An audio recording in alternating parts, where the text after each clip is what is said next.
that is Time Management at Workplace by Professor Samuel John Spencer, Professor, Elwood Institute of Technology, Andhra Pradesh, and Assistant Director of Academic Staff College. And also on the topic Drafting Dexterity, that is Effective Written Communication by Dr. D.L. Pratima Roy, Professor and Head of English Department, St. Joseph UG and PG College for Women, Kurnool, Andhra Pradesh. Maybe we are good at with our verbal and non-verbal communication, but still we get disputes in our workplace and as well as in our day-to-day life.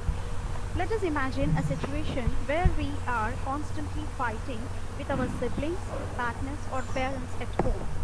Would we ever feel comfortable? The answer is no. In the same way, if we involve in constant arguments with our fellow workers or colleagues, we never feel like stepping into the office. We need to have friends at work and stay motivated in the organization. As per current scenario of hectic work schedule, we need a break and people around us to get relaxed. As per the saying of our ex-president Dr. APJ Abdul Kalam, distance never kills a relation, closeness never builds a relation. It's the care of someone which builds faith and maintains the relation.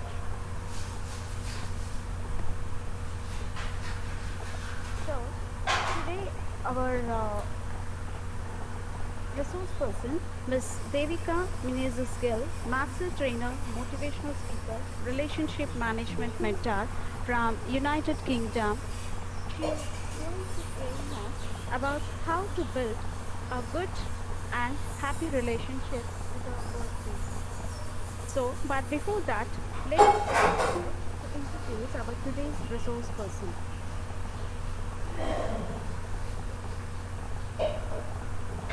Ms. Devika Menezes-Gill is a master trainer, relationship mentor, personality development coach, and a motivational speaker. She is widely traveled, adventurous, and a multi-faceted personality. She represented India as a youth ambassador to Canada in 1986. She is a master trainer with Indian Academy of Training and Development, Trellis Learning Solutions, and Wisdom Training and Consulting. Her programs are designed to very high standards. Her niche areas of training are effective communication, public speaking, relationship, stress and time management, team building and creativity. Storytelling is her forte. Her clientele includes HCL Technologies. She brings an aura of energy into her training sessions, workshops and talks. Her training programs are attended by top-notch clients from Emirates, Ford Motor Company, defense personnel and entrepreneurs. Her lectures are thought-provoking and deep. Her activities are creative and fun. Her sessions will leave us and you feeling energized, motivated and inspired. She is a commerce graduate with 25 years of valuable experience in different domains such as insurance, financial portfolio, management and sales. She holds a diploma in social care from North Warwickshire and Hinckley College, United Kingdom. She has worked with vulnerable adults with learning difficulties in the UK for 8 years. She does many social activities and awareness programs. She has a knowledge of 9 languages, which helps her to connect with her audience from the word go. Her hobbies are flyer, and she is a sailor. She is a good artist, and she has exhibited her works in the United Kingdom. She is a dynamic and friendly person. She believes that the present may be filled with limitations, but actual potential is limitless.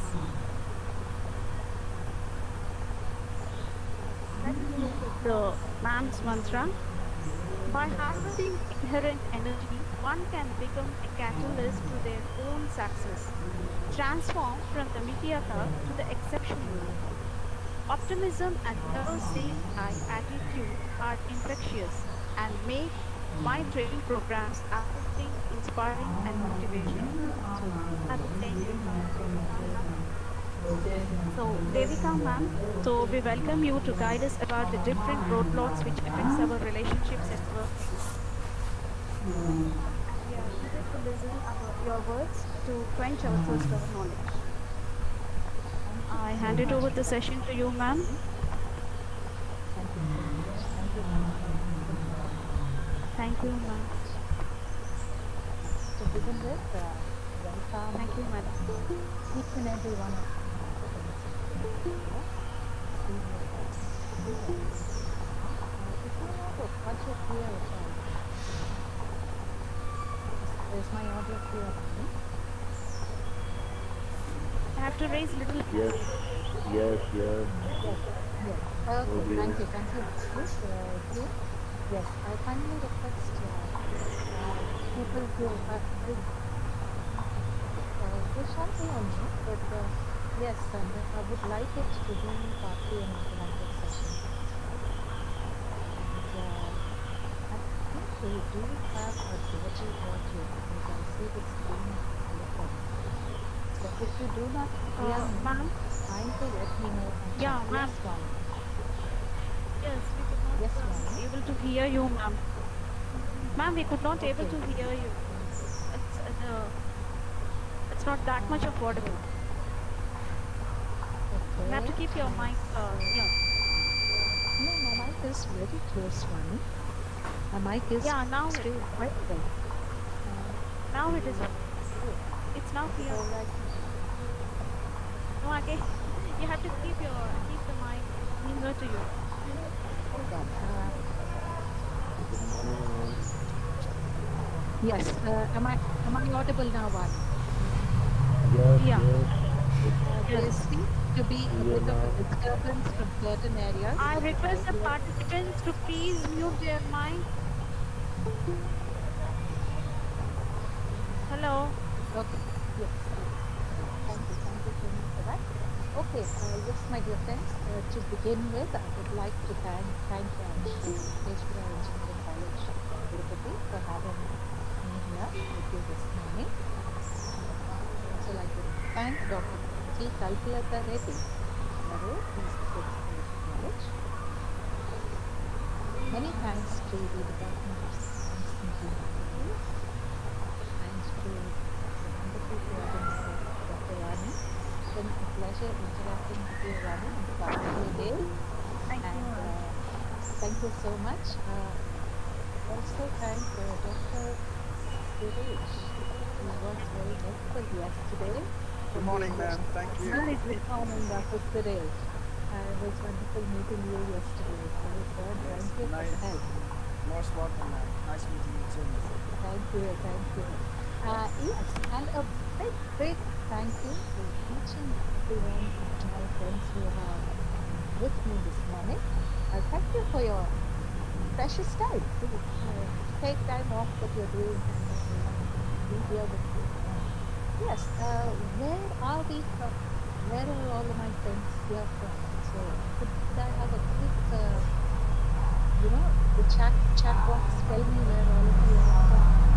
It would be nice to see which part of the world you are from. So if you could just give me a tap. Okay, I have Ganeshan from Chennai, and okay, Mr. Rao, Tina, Bangalore, Jesse, Sajjad from Jammu and Kashmir, wonderful. Chidambaram, Ganesh from Chidambaram.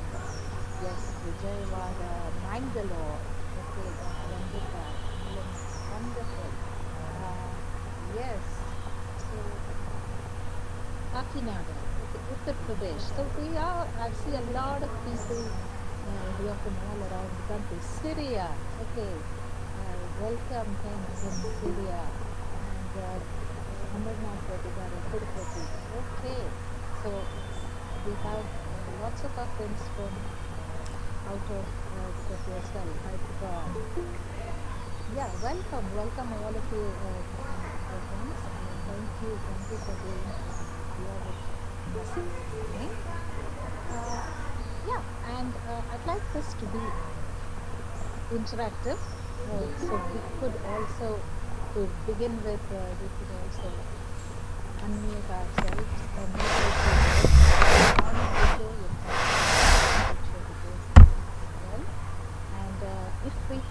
with issues, we could then go off video. It's always nice to see the faces behind the voices, and it adds a lot of warmth to the whole interaction, which I would like to have with all of you. I am Devika, as Swami has given me a very long introduction about me. I am Dr. Venkat, and this we have something. Yes. So what are we going to talk about? Relationship management. Yes. When we're going to, what I would like to do today is go a little bit deeper into relationship itself, more so go into a relationship from a very different point of view, and seek a little inward, look, introspect a little deeper into how the relationships we have with us has an effect on the relationships that we have with others. It's more prompting inward journey, which then takes us on to a very beautiful journey of work and with people whom we interact with and we meet on a day-to-day basis. But the entire journey begins with our yes, I would like to begin by starting my presentation.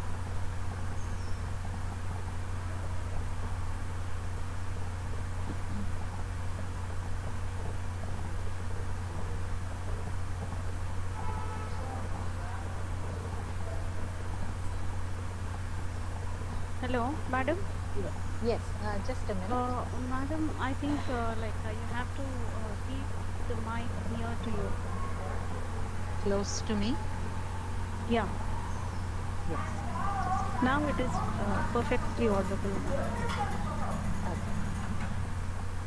Is my screen visible?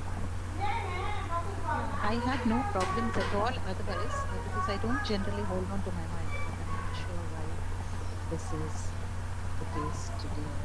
Okay, is my screen visible? Yes, ma'am. Vani? Okay, thank you. Yeah, it is. Yeah. Okay, thank you.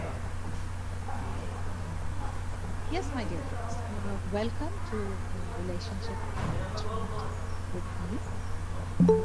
I think the time we've started a little on the later side because of technical glitches, and the agenda for today is how thinking.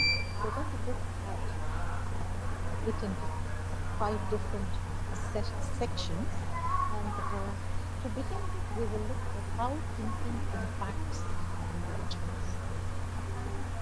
Then we go into individual core, and we look at a bit of transactional analysis and the positions we take in life. We'll then be going on to look at the barriers which are there, create good relationships, management habits, and so on and so forth. We then go on to look at why these relationships. Let's look at a little bit of power distance, culture, and the effects of this on building relationships. To end this session, I will be giving you a few tools and takeaways which one of us could introduce to our day-to-day to create better relationships with people whom we meet. So let's meet. Hello. Yes, Could you please click on that hide button, madam? Hide option. Actually, it is distracting the. Okay. Yeah. Okay. Is that okay? Thank you. Okay. Yeah. Wonderful. Thank you, ma'am. Thank you. thank Thank you. I much appreciate your help. And Yeah. try to please increase your volume, madam. It's gorgeous. Must you? Let me see what's that issue. Okay, let me try increasing the volume on button. What I have no reason as to why this is playing up today because normally I will cut it out and play. Okay, I hope that makes a slight difference because I've increased the volume on my laptop as well. Right, okay, so is my PPT visible? Yes, ma'am. I thought we couldn't able to see you. What's that? What's that one? One? Yeah, yeah. It is visible, madam. It is visible, madam. Everything fine? Right. Okay. Yeah. I heard saying you're not able to see me. Is it? Yeah, yeah. Yes, ma'am. You have to click on the video. My video is on, Mani. Madam, we are able My to see video. you. Your video as well as PPT, everything is Okay. clear. I'm sorry to say, might be that is your network issue, ma'am. Mani, people are able to see me. Yeah. Yes, ma'am. Your voice is clear, your Okay. picture is on, your PPT is also on. Thank you so much. Mani, it must be an issue at your end. Okay. Maybe it's my Might be network. your network Okay. issue, ma'am. Yes, ma'am. It's just, I think, an issue with your Okay, end. ma'am. Sorry. Yeah? Yeah, I Right, think it's. and these people are facing real issues, so we will move on. Okay, Dr. Suresh, is it clear on your end? Sir? So I will move on with my presentation. Okay, so yes, thinking, when we look at thinking itself and how thinking impacts our relationships with the world. When we think of thinking, there are three very important people who kind of go to look who impacted a lot of the very much known to us, the Greek gang of three, who are associated even with the Renaissance movement, in a lot of which trickled down to changing all other parts of the world as well. Socrates, Plato, and Aristotle. What I'd like to do today, think about thinking, is to go into an allegory that Plato promoted, brought out two people whom he was speaking to. And we do have a lot of stories in the Indian context as well, which have regional role. But since we have a mixed audience today from all around the world, I thought, let me talk about Plato's allegory. What is Plato's allegory say, and how does it impact our relationship? And this is something that I wanted to just speak to you about today. Some of us here may feel everything about it, but for those of us would like to hear about it,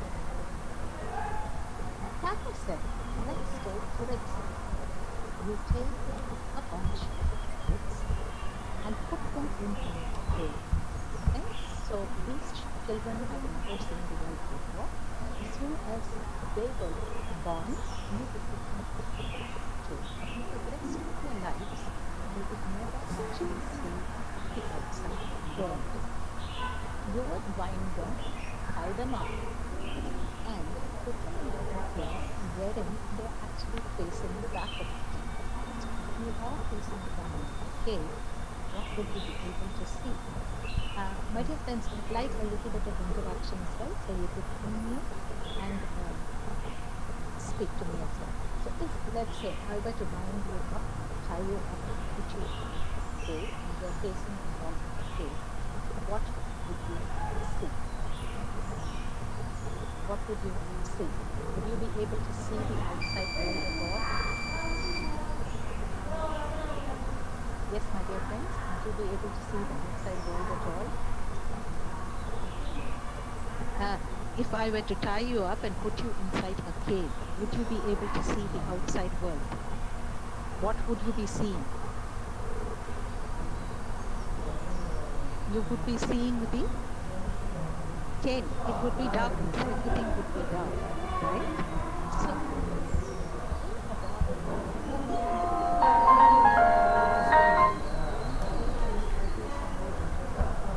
like this to be examined so that this is clear. So, okay, so there are these cables in the front and tied to the back. And for years together, these cables remain pulled. All of a sudden, one fine day, what happens is people, one of them is unbound, taken out, the rest of them remain. Once in a way, what happens is there is a fire which is built outside the cave. So there's a fire burning, and in front of the fire there is a platform on which animals and people are living. Okay? And that creates a little bit of sound, and it also throws up shadows.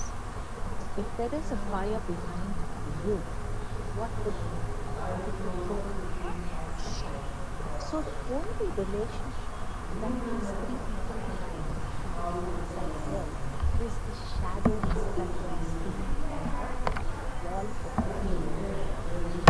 All of a sudden, as I said, there is one of the things is shaking and showing what is happening outside. He comes back and he tells the other two friends of his who are also in the cave. Remember, these friends have never seen the cave. Then he tells them, you would know I saw these things outside. Do you think, my dear friend, that his two friends who are in the cave for the last 2 years would even believe? Do you think they would believe that? No, he won't believe. They won't believe, right? Why? Because they have never seen the outside. So they're not going to believe what this man says to them. But the character of the Holy if you look at it in context with other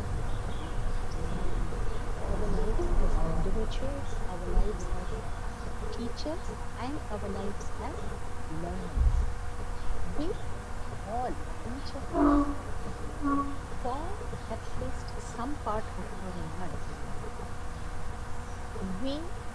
each of us is born and grown up in a cave. When I say we are born and grown up in a cave, what do I mean? Just the fact that I am maybe born in a Christian family, I became a Christian. I'm born in a Muslim family, I'm born in a Hindu or Parsi or Sikh or any family in the world, I begin to think exactly what I am taught. Okay? And I believe as an individual, my belief is I may, to a large extent, over a period of time, meet people from other backgrounds and relate to them. Ultimately, most of the issues that I have, most of the relationships that I have with people are based upon the cave in which I originated from my background. Allegory of the cave here brings about the learning in the sense that each of us has to first understand that my background, my cave in which I live, the thinking in which I live, that is the thinking that helps me as an individual to relate with the rest of the world. So, are the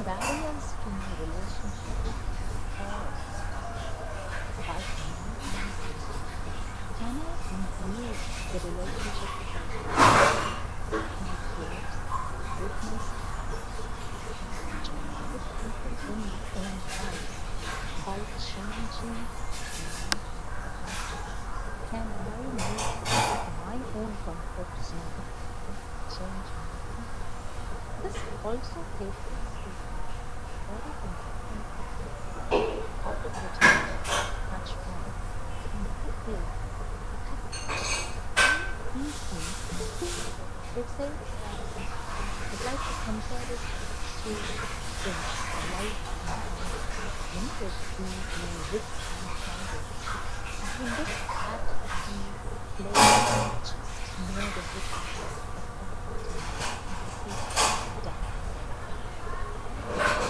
Flame goes out, it becomes slightly lighter and lighter. As the flame goes right on top of the wrist, it becomes bright yellow on the outside of the flame is dark.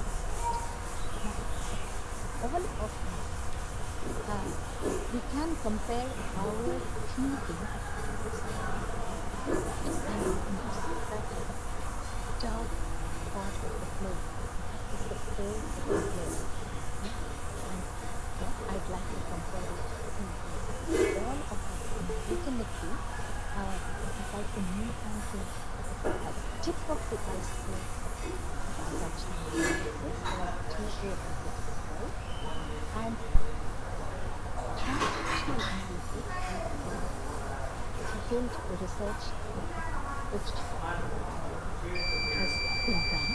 And in transactional analysis, there is one looks at us individuals, each of us relates to the world from our own ourselves. And that is the thing. Because each individual is age 0 to age 7 is our birth. Everything that has been taught in my background, the way I was brought up, from age 0 to age 7 becomes the basis of my life from which I grow here in the world. I think many of us here, when we were kids, after a mother or father would say, don't go near the fire, all of us, and we bring the same thing to our children, don't touch the fire. Did you and I listen to it? Or did we listen?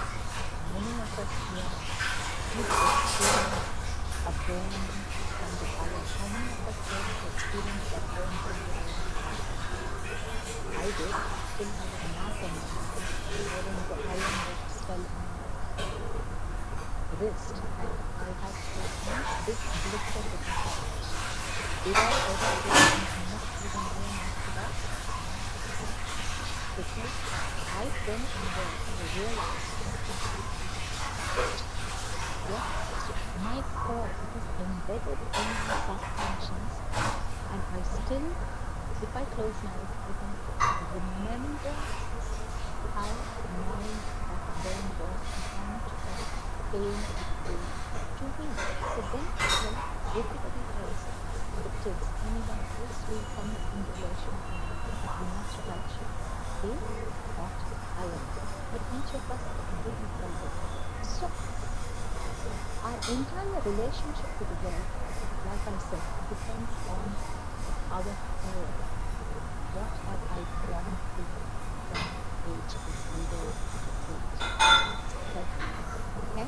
In fact, some amounts of research today also people say that it is not just day 1 that we relate to the world with. We begin to relate to the world from even before life. We begin to relate to the world and therefore there are many countries that say a lady is pregnant, you have to listen to good news.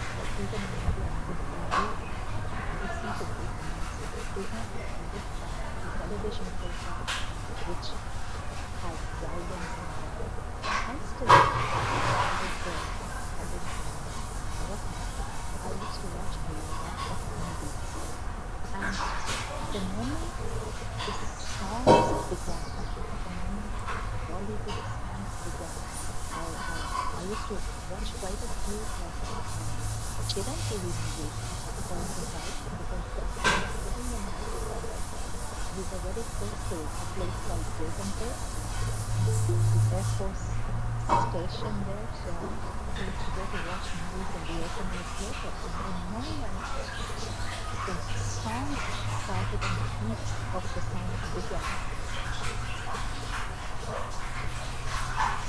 he moved around more again, and his relationship to the world has already begun even before we were married. And this core of power, which I'm talking about, age 0 to 7, the way we relate to everybody in society, we relate to some of the people, and what other countries take in transaction. Sometimes, right, there are two stages, and that is the parent, the adult, and the child. Now, as it is, we go into these three ego states. And the parent ego state has two sides to it. We could either be a controlling parent or a nurturing parent. It depends on what you have experienced. You and I have experienced in our early childhood. If you have a controlling parent, you tend to mirror the controlling parent. Sometimes they also would mirror the controlling parent, and it shows up in our relationships with people. It's not ego states are something that are not permanent, so we keep moving between these three states. Sometimes we could be a controlling parent, sometimes we could be a nurturing parent. It depends, but it does show up. And I'll give you examples of how these ego states manifest in our day-to-day life with people whom we live with and people whom we work with. So in the parent stage, you can either be a controlling parent or a nurturing parent. The adult state is the adult state. Adult state believes and looks at things in the mirror and okay, this is it, and this is what I need to sort out in life. And this is exactly as it is. And I'll take it from here. That is the adult state. So emotionally, this person is very intelligent and thinks something. But the adult could move into the parent state or the child state at any given point in time. So we are always moving in these three ego states. Or child ego state. You could get into the child ego state. A lot of the time we see people who are very old, they get into this child ego state. Sometimes you see your grandmothers and older people in family who are way maybe in their 70s, early 70s, getting older, so go into a very childlike state. And they want to go into space, and you tell them that you shouldn't be eating so much food, and they will look and know that they become childish in their ways. You say they have a second childhood. Child state is not necessarily just that. You could have very older people, even at work, who may behave into a childish way, or behave like a rebellious child. The child ego state has three different states. It moves as well. You have an adapted child, you have a rebellious child, and you have a child.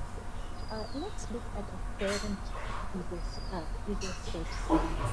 Let's look at it as a parent ego state scenario in a college. Maybe let's look at it in a college. Okay. So you have, for example, you have a principal, or you have a principal and a head of the department. So the principal has asked the head of the department to do something. And this person has done it, but the principal feels that it is not a good enough job which this person has done.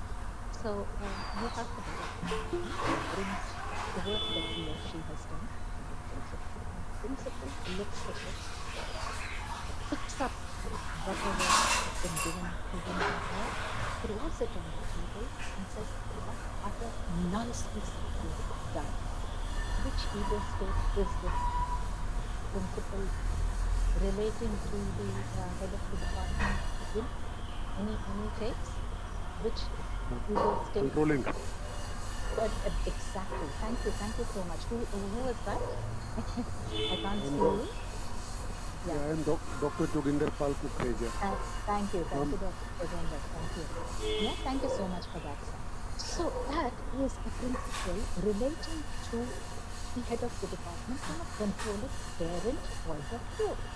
Now, the receiver of this controlling parent is the head of the department. Now, this head of the department can relate to the controlling parent principle in three different ways. One, the head of the department could just say, I'm so sorry, I'm so sorry, please excuse me for this. I'll do this better and get back to you. So what state is this person acting from? The head of the department is acting from an adapted child. This child who has adapted to the control of the parent. Now, that is one way the head of the department could,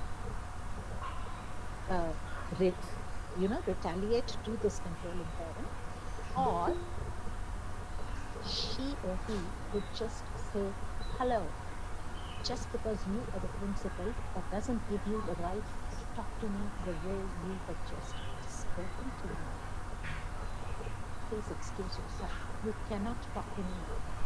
Then the controlling parent could go back and say, oh yes, I can talk to you like that. I am the principal of this college. You will behave the way I want you to. Now, what is happening? Do you see the controlling parent and the rebellious child come in? Okay, you see that this person, head of the department, is not going to take this kind of a behavior lying down. This person is going to rebel against the controlling parent. Now, the controlling parent could continue to be controlling, or the controlling parent could turn it outside and say, oh, I'm so sorry, so-and-so felt upset because,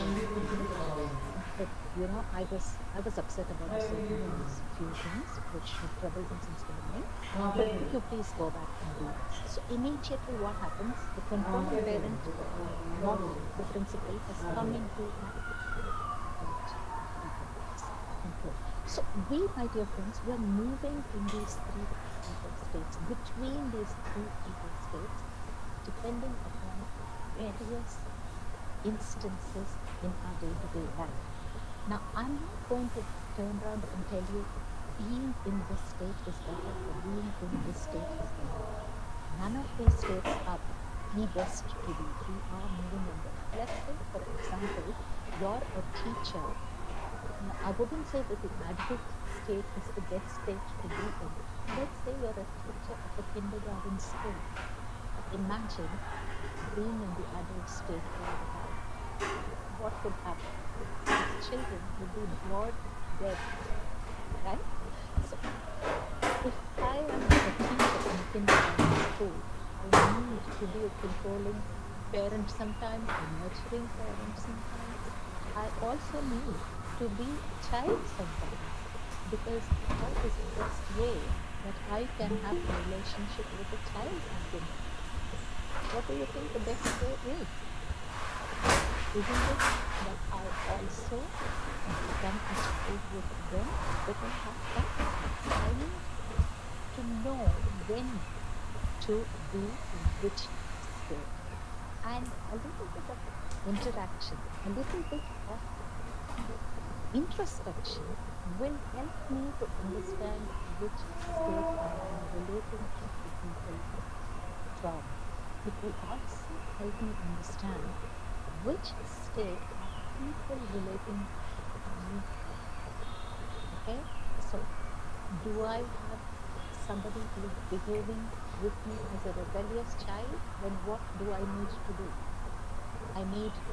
I cannot be a controlling parent. I can be to a certain extent, but I also need to be a nurturing parent. So I need to know between these ego states whilst I'm relating to either seniors, my peers, juniors, even.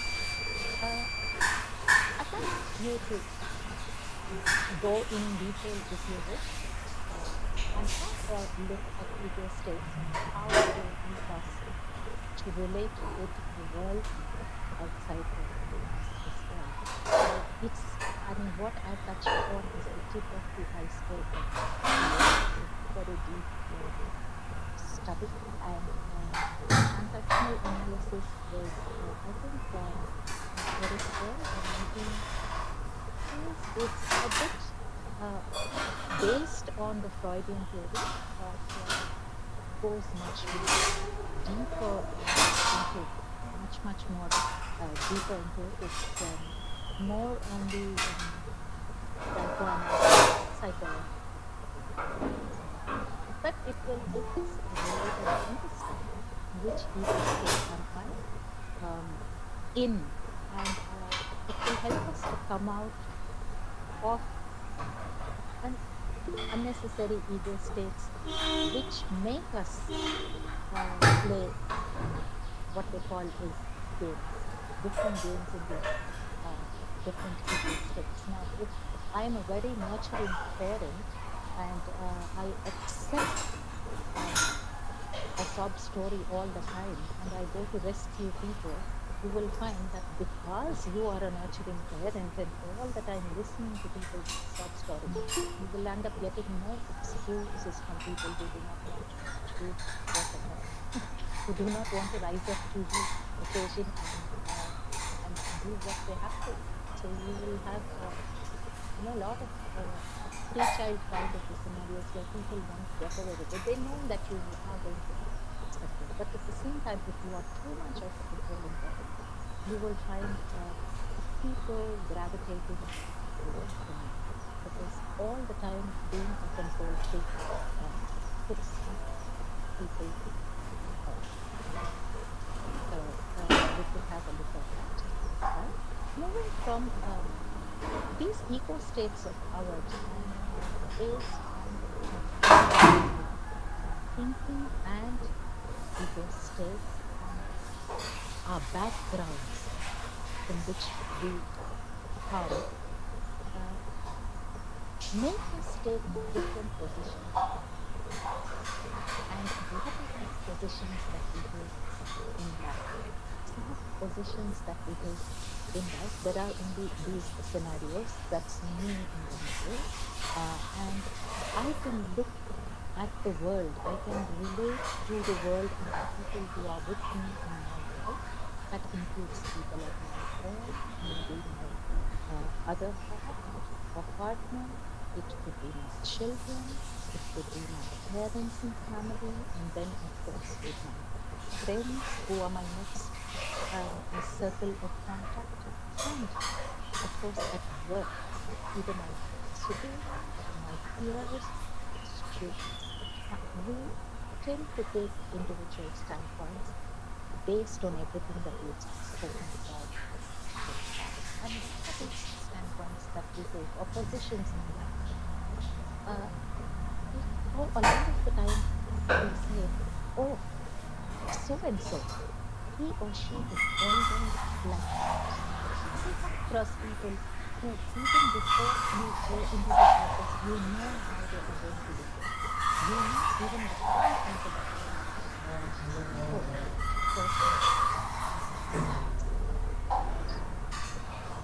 ये बंदा हमेशा ऐसे ही वो काम नहीं करेगा, और if I go to so and so, oh, I know this person will do it. So we come across people like that, where you already know what your answer is, and that is because of the individual positions of people who you know so and so is going to do it. What are these positions? This is the ideal situation, an ideal position for us to be is, I'm okay, you are okay. So remember, we looked at our points the other day, where the person inside when he comes out of the cave and sees the entire new world, okay? Now, that person can say, okay, this world is also fearful. This is also, they are also in fear. So, okay, I have to come into this realm and relate to them. I have to take this standpoint. Okay, you're okay. In this scenario, life is beautiful because you accept people exactly the way they are. Okay, you're happy, I'm happy. It's okay to be not okay. So both of us are fine. Now, we find in our day-to-day life, we have to relate with a lot of people who think I'm okay, but you are not okay. Now, these people have an issue. They either have the inferiority complex or the superiority complex. And you come across these people all the time in your life. If your cameras were on and I was able to look at you, I think I would have seen a smile on a lot of faces because we come across people like this who think that I'm okay, you are not okay. It happens in relationships all the time. These are very arrogant people. Okay? I'm looking at them. They are never satisfied with whatever that people want because they've already made up their mind that their way of doing things is the right way. Everybody else's way of doing things is not the right way. Do we come across people like this, my dear friends? Do we come across people like this in our day-to-day life? The I'm okay, but you're not okay kind of people. Yes? Now, the next category of people are the people who say, I am not okay, but you're okay. This again comes from our core and from our standpoint. Maybe this person has had an extremely dominant parent or had an extremely controlling parent in that core. So this person is still in the core. I'm not okay. This person has severe insecurity complex. This person has severe inferiority complexes because continuously as a youngster and then maybe as a boss, he might have had a controlling parent and then he might have had a boss who is also a controlling parent. So this person or this individual always feels that I'm not okay because he thinks that everybody else is okay. These are people who are prone to depression, who are prone to inferiority complex, who become very introverted quickly. But if you dig deeper, you would realize that somewhere in the vicinity of this person is growing up and this relationship to the world, this person has been dominated and suppressed by either a controlling parent or controlling the teacher, maybe insecure or maybe inferiority complex. Right? Well, it's a sad stage to be in, but there are a lot of people who are in this category of I'm not okay, but you're okay. Now, there are many people, okay, there are many people, and I come across many people who all the time feel I'm not okay and you're not okay. They can't see the positive side of anything in their life. Do we come across people like this? Completely drooling and swimming in negativity. Do we come across people like this in our day-to-day life? Anything you tell them, they will have a negative viewpoint towards you. Do we come across people like this? Yes, my dear friends. Do you come across people like this? Yes, madam. Can we relate this figure to this Johri window? Yes, you can relate it to that as well. But right now we won't go into Johari window. Johari window is more looking at myself. You're doing an analysis of your own self. This is I'm looking at individual standpoints or positions that people whom we relate to on a day-to-day basis. So we do come across a lot of these people, isn't it, who just can't find peace with anybody, who find everything is wrong with them. There are some people who are very positive, despite problems, despite issues, despite weather conditions, they're always happy. Okay?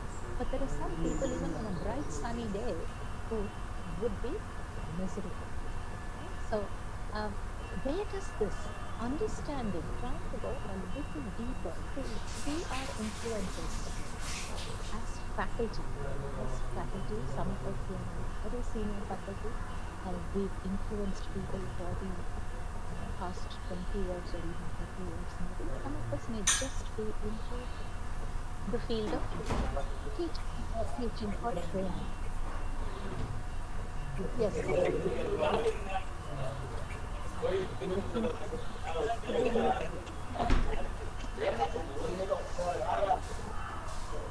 Thank you for muting. So our thinking, our background, and where we come from is what manifests our behavior with all of these things.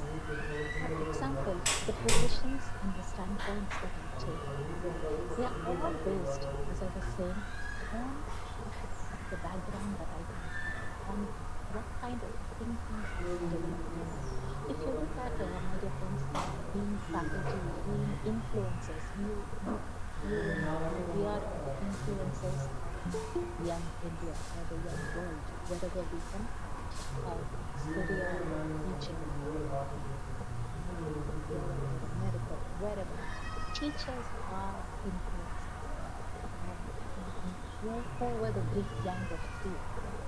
Socrates, Plato, and Aristotle. They were teachers, philosophers. They changed nations. It's the thinking that changes our relationship to people and to the world. In fact, Harvard has a tagline. Harvard believes in the tagline, how I teach is what I teach. They don't actually teach. They say, how I teach is what I teach. And what do they teach? They teach people think. Harvard teaches people think. It's not that they give them 50 pages of their homework and say, Ratta Maro, and just go on, mug up and reproduce. That is not what they do. I still remember being in school and 35 of us were made to stand up in class on the bench because we didn't reproduce exactly what was in the textbook. And I remember there was only one girl, Onama, in class who actually verbatim gave the answer from the textbook. All of us were made to stand up on the bench and clap for her because she was the only one who gave it word for word from the textbook. And we didn't. Okay? So, to a large extent, in our early school days, we were not allowed to think. Things may be different today. Even today, we come across a lot of classrooms where thinking is not promoted. A teacher wants a student to be exactly like him or her. And there comes the problem.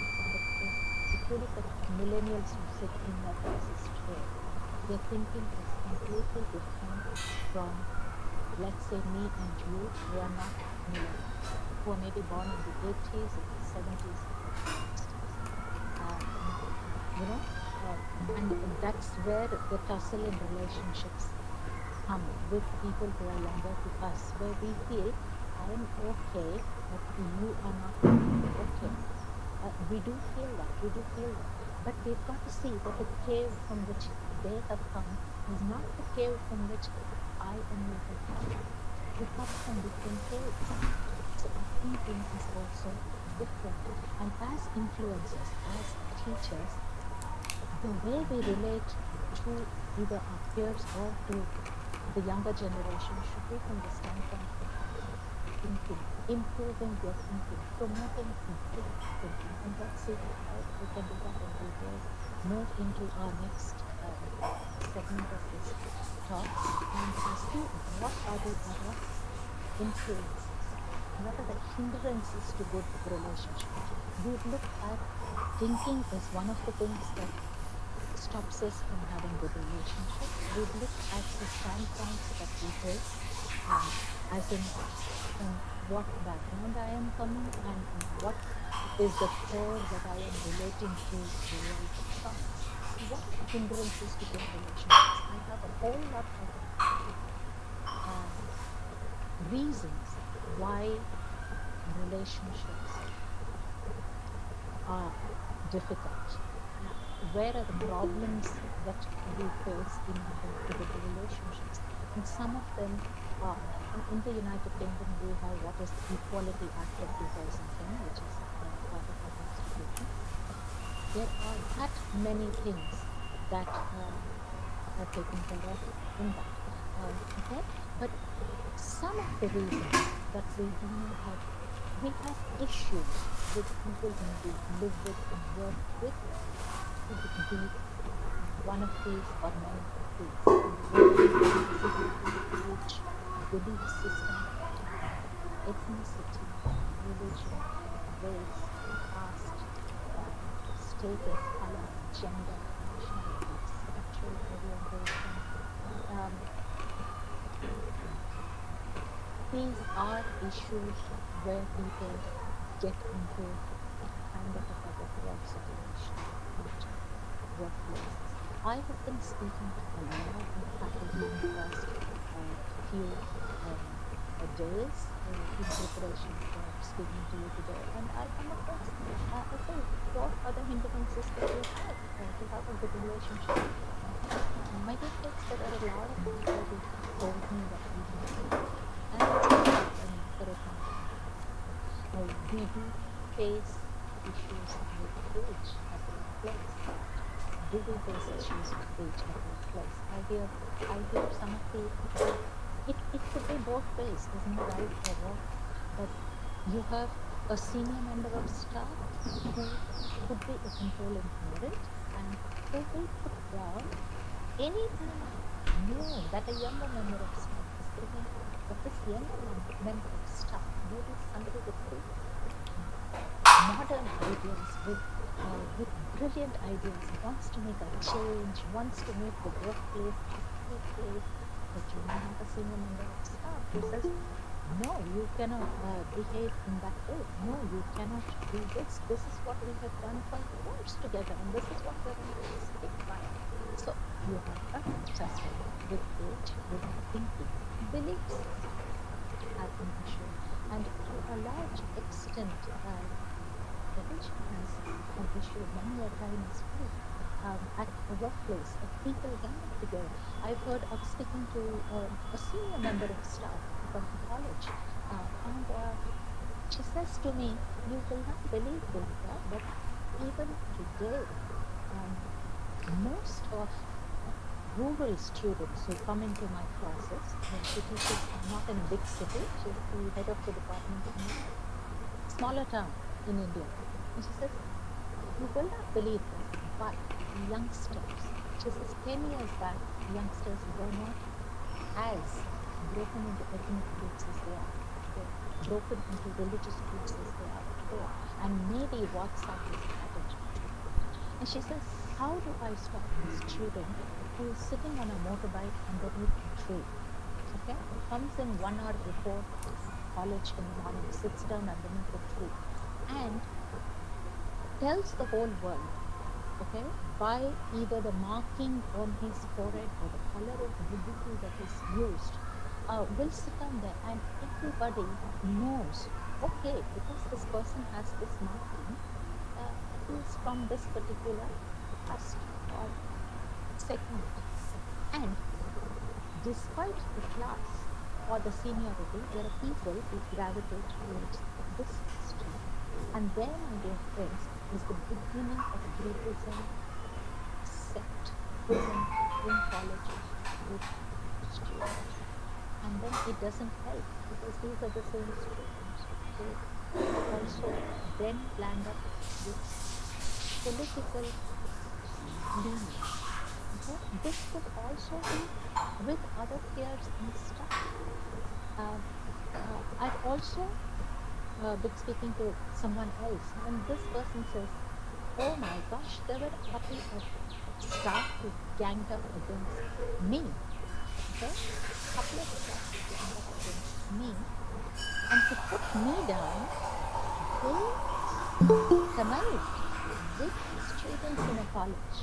Okay, so here you see it's not student against faculty, but you have a member of staff who's joined a couple of students, and they planned out a whole strategy to put another lecturer in.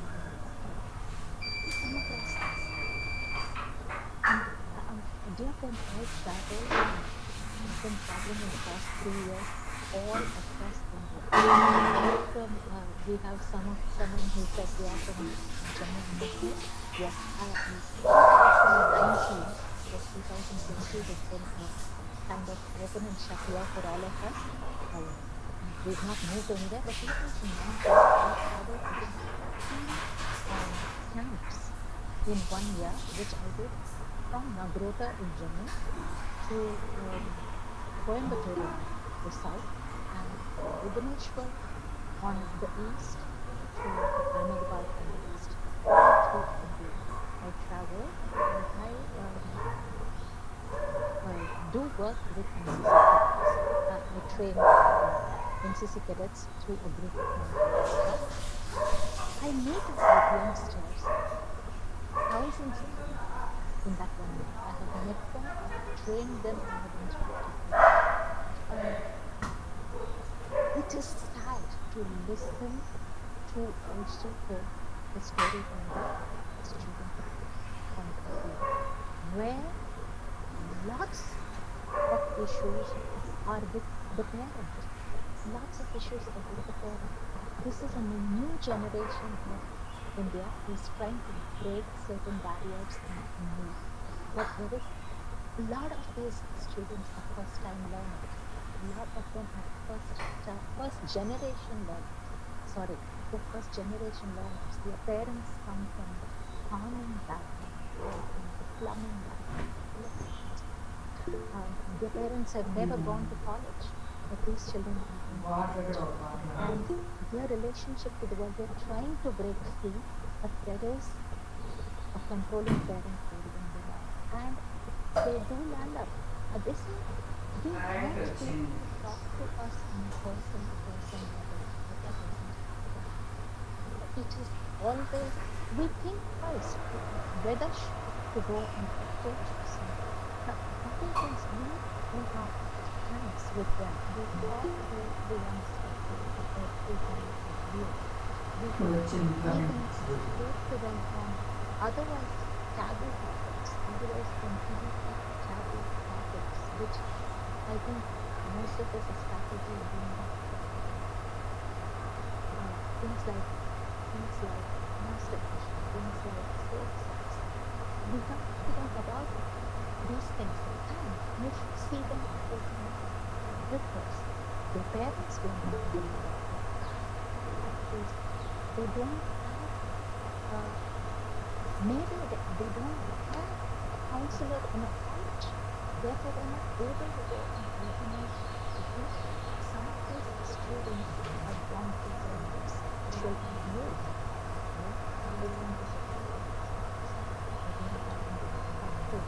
And this is where we need to change systems somewhere, where we can have a faculty and a student who can open up and talk rather than be request.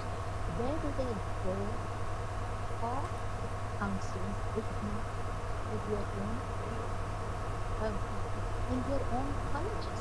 Because and today if you look at WHO, it says that 7 out of 10 people have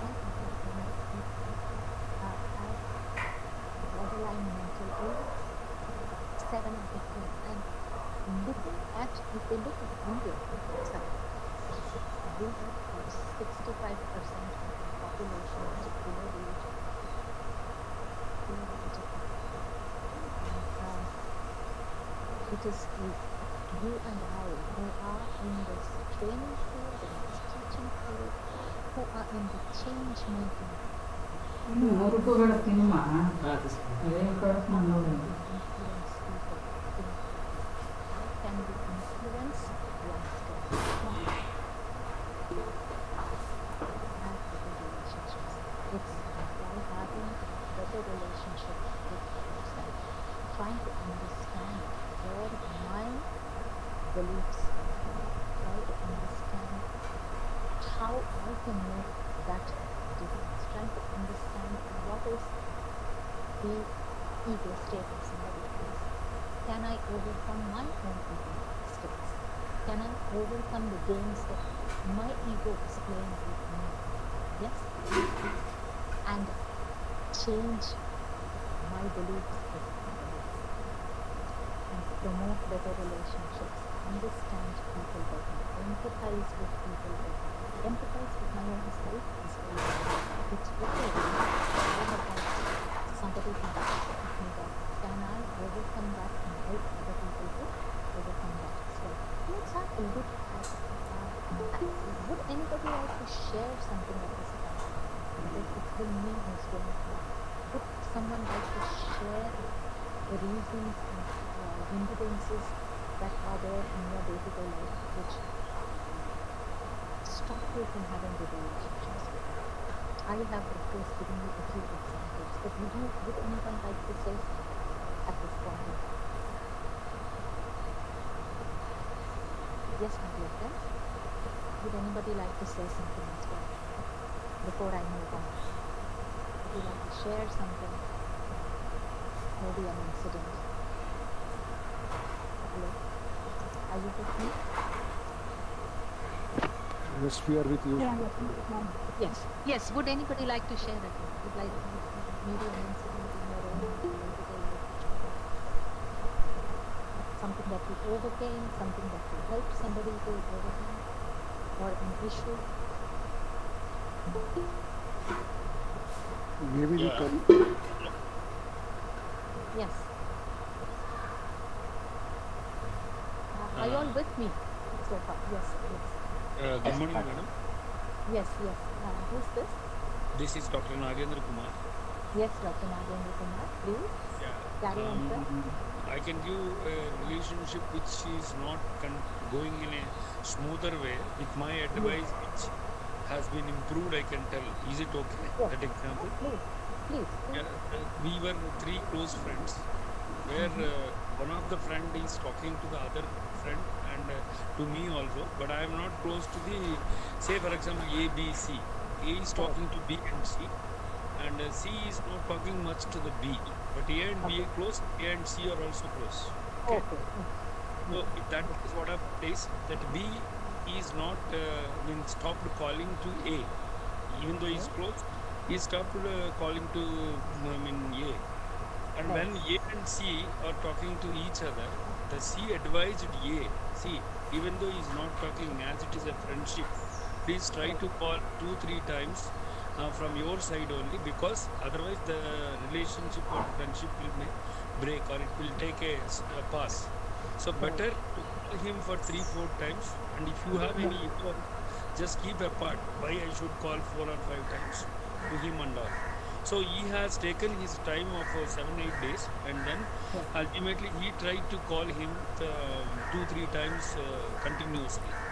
So after a gap of 1 month, again the gentle C has started calling A, where the relation, because as he called 3-4 times continuously from his side, she felt that some feeling with him, and then she started to continuously calling this A. So by that way, the relationship has improved between those two people, and the egos have been almost taken aside. That is what I have seen practically as an example. Wonderful, wonderful. Thank you so much. Thank you so much for sharing that with us. And this is something that happened at workplace, at college? At workplace only I'm talking, trying to tell. Wonderful, wonderful, wonderful. Yeah. Yes, thank you so much for sharing. Yeah. Yes, at the Nagendra Kumarji, thank you so much. Thank you. So all I'm saying, understand, see, Now, one of the persons, the common person in this DA could have maybe even created something to feel more comfortable and no, but looking at what is ultimately there, patching up that relationship. So the quicker we as change makers realize that together we can make a better difference than if we are away from each other. Like they say, the strength of the chain depends on the strength of the weakest link. Correct? And this works even in our workplaces, whether it's at colleges or universities or wherever. If we spend our time in strengthening the weakest link rather than hammering the weakest link, a lot of the time we see if it was a weak link, everybody gang up together and hammer that weak link. Push the person out, let the person out, or so and so. Negativity, so much of negativity is piled on this weakest link, but that weakest link hurts. I know a lot of good teachers, good institutions, because people gang up together.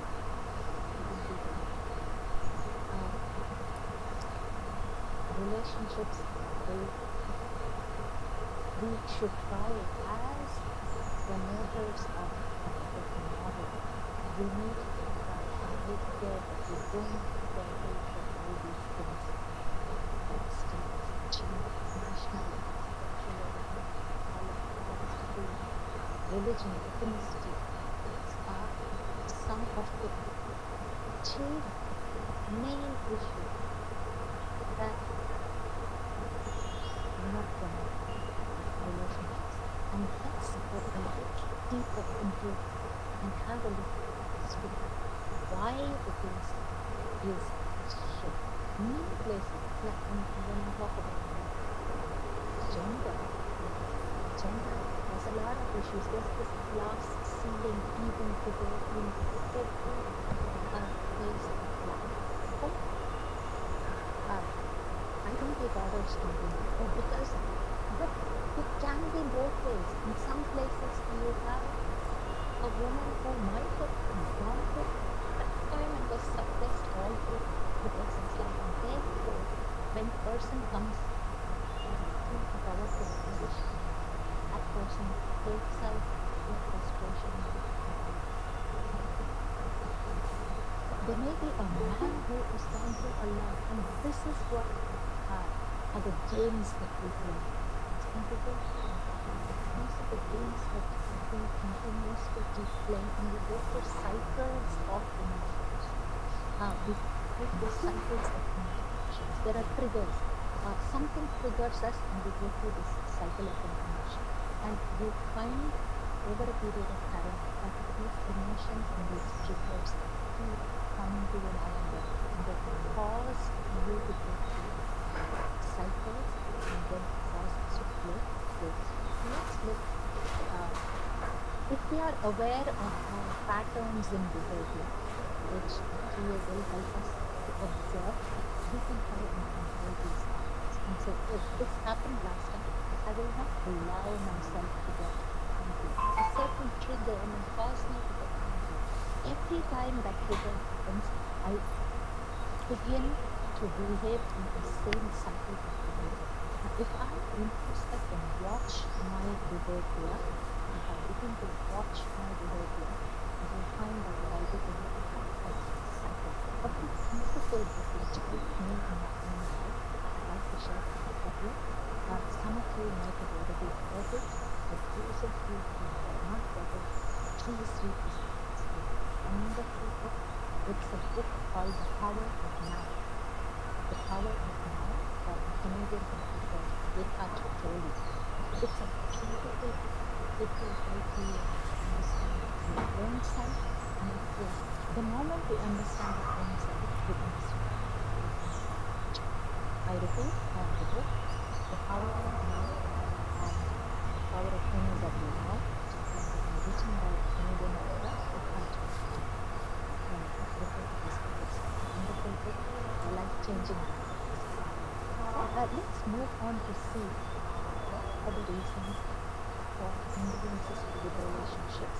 And I found this very interesting, and I think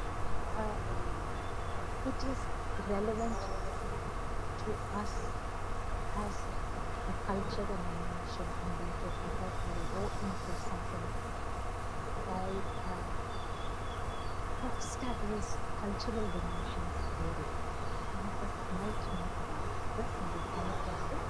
And that Hofstadter is a Dutch psychologist, and was also in the Dutch army for a few years, and then went on to work with communities and he came up with this cultural dimensions theory. It's one of the largest researches done in the world from the 1970s when he did this approach. And what did he do? He personally, literally met and interacted with close to 100,000 people.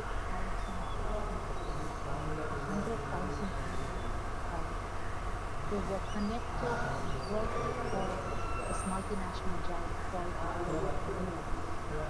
And he worked with them on different things, on power, on individualism. We are not going to go into this today. I am only going to concentrate on the power distance index, which we this impact behavior in our colleges with the bureaucracy, if of course whether we come from private colleges, government college, or an aided college, or wherever we come from, or a university that we come from, we have to deal and handle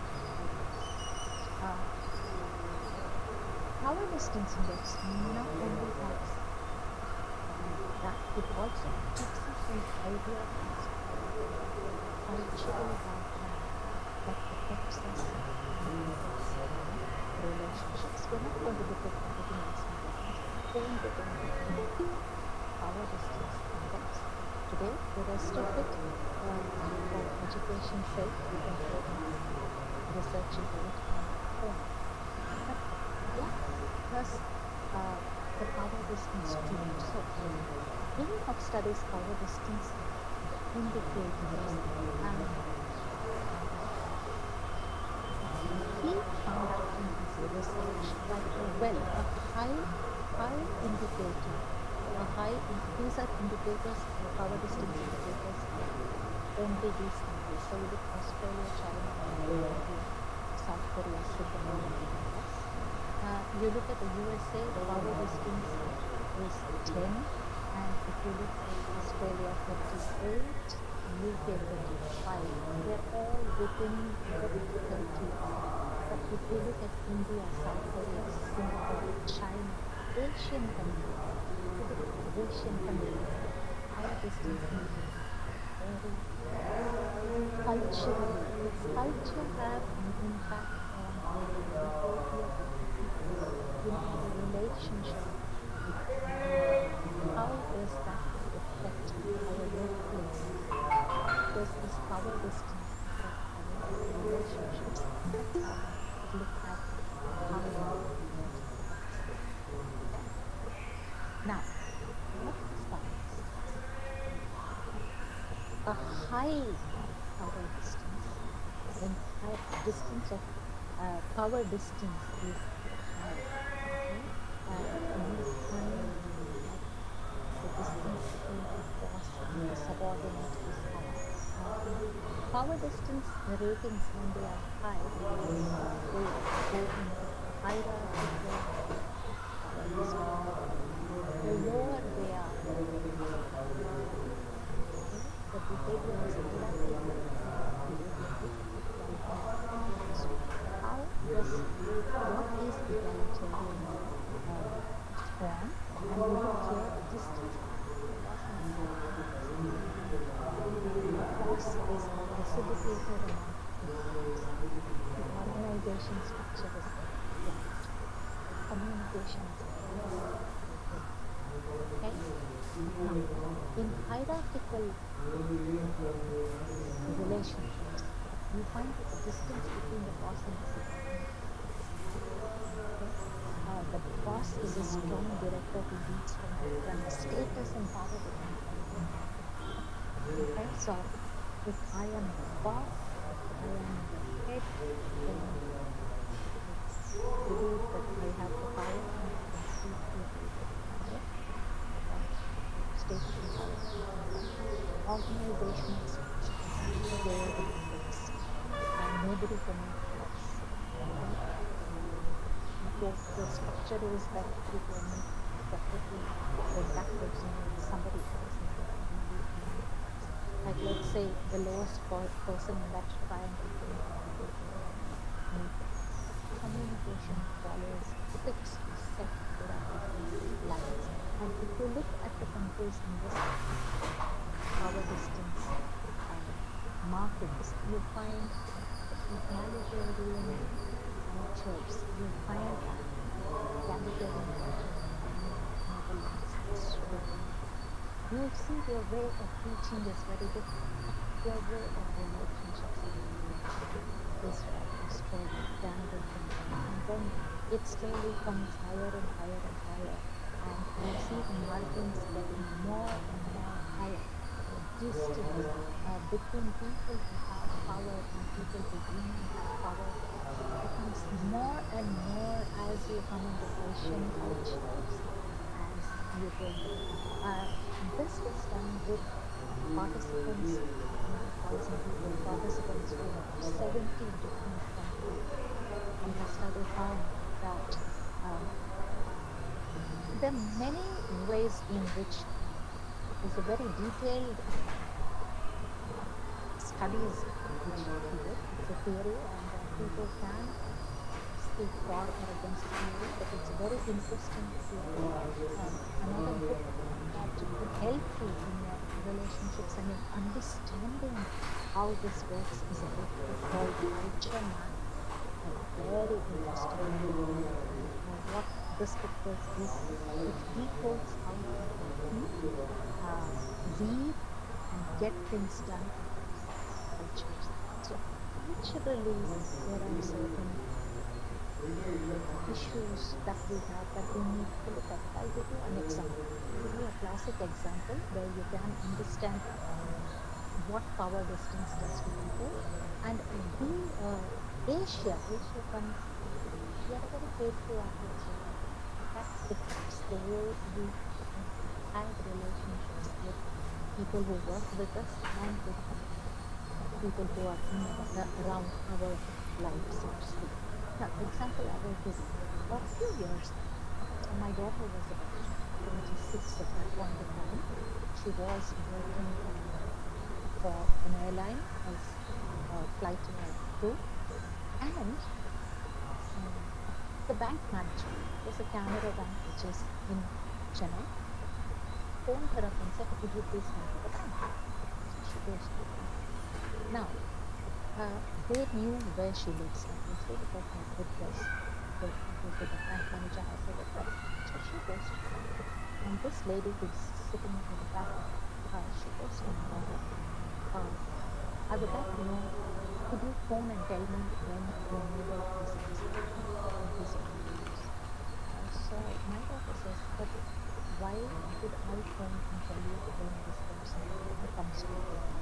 She says, no, you need to give me a legal document. I need to give them something legal.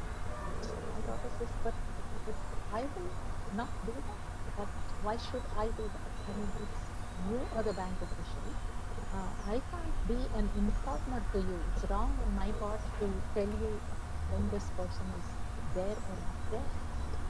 This bank manager threw a fit. So it's a lady manager. She threw a fit. And she says, how dare you talk to me like that? Okay? You are half my age.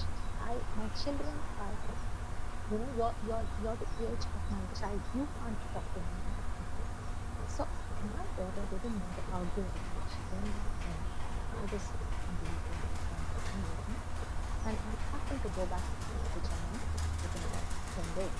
So she said, "Look, this is what happened. I didn't want to argue with the lady, come back home, but this was just not right." So I went on to the bank, spoke to the bank manager. I said, "Excuse me, madam, how can you speak to a customer of yours in this way? This may be a 26-year-old, but this is a tax-paying citizen of the country. You have no right absolutely to speak to her in this fashion. First of all, for something that she is not responsible for. She is not responsible to give you information about another client of your bank. Now, how can you do this?" And she threw up with me as well, just because of the power and position. But the entire employees of the bank, there were many people who came and told me, "Thank you, madam, for taking her on and putting her in her place." The simple reason being that she behaves with all of us in the same fashion, and we just can't wait to see when this lady is going to be transferred. And that is another issue. Many of us may be facing, or many of us may be in a position where we are in power, and it would help us understand that power causes distance, and power can either make relationships or power can break relationships as well. It's very important to understand in our day-to-day life as to how much power is too much. Just because I have the power, do I use the power or do I abuse it? How much is used, and beyond what point is abuse? Okay? That again comes in the way we function, and power distance indicators are very important, not only on the personal level. They're not only important on the personal level, they are very important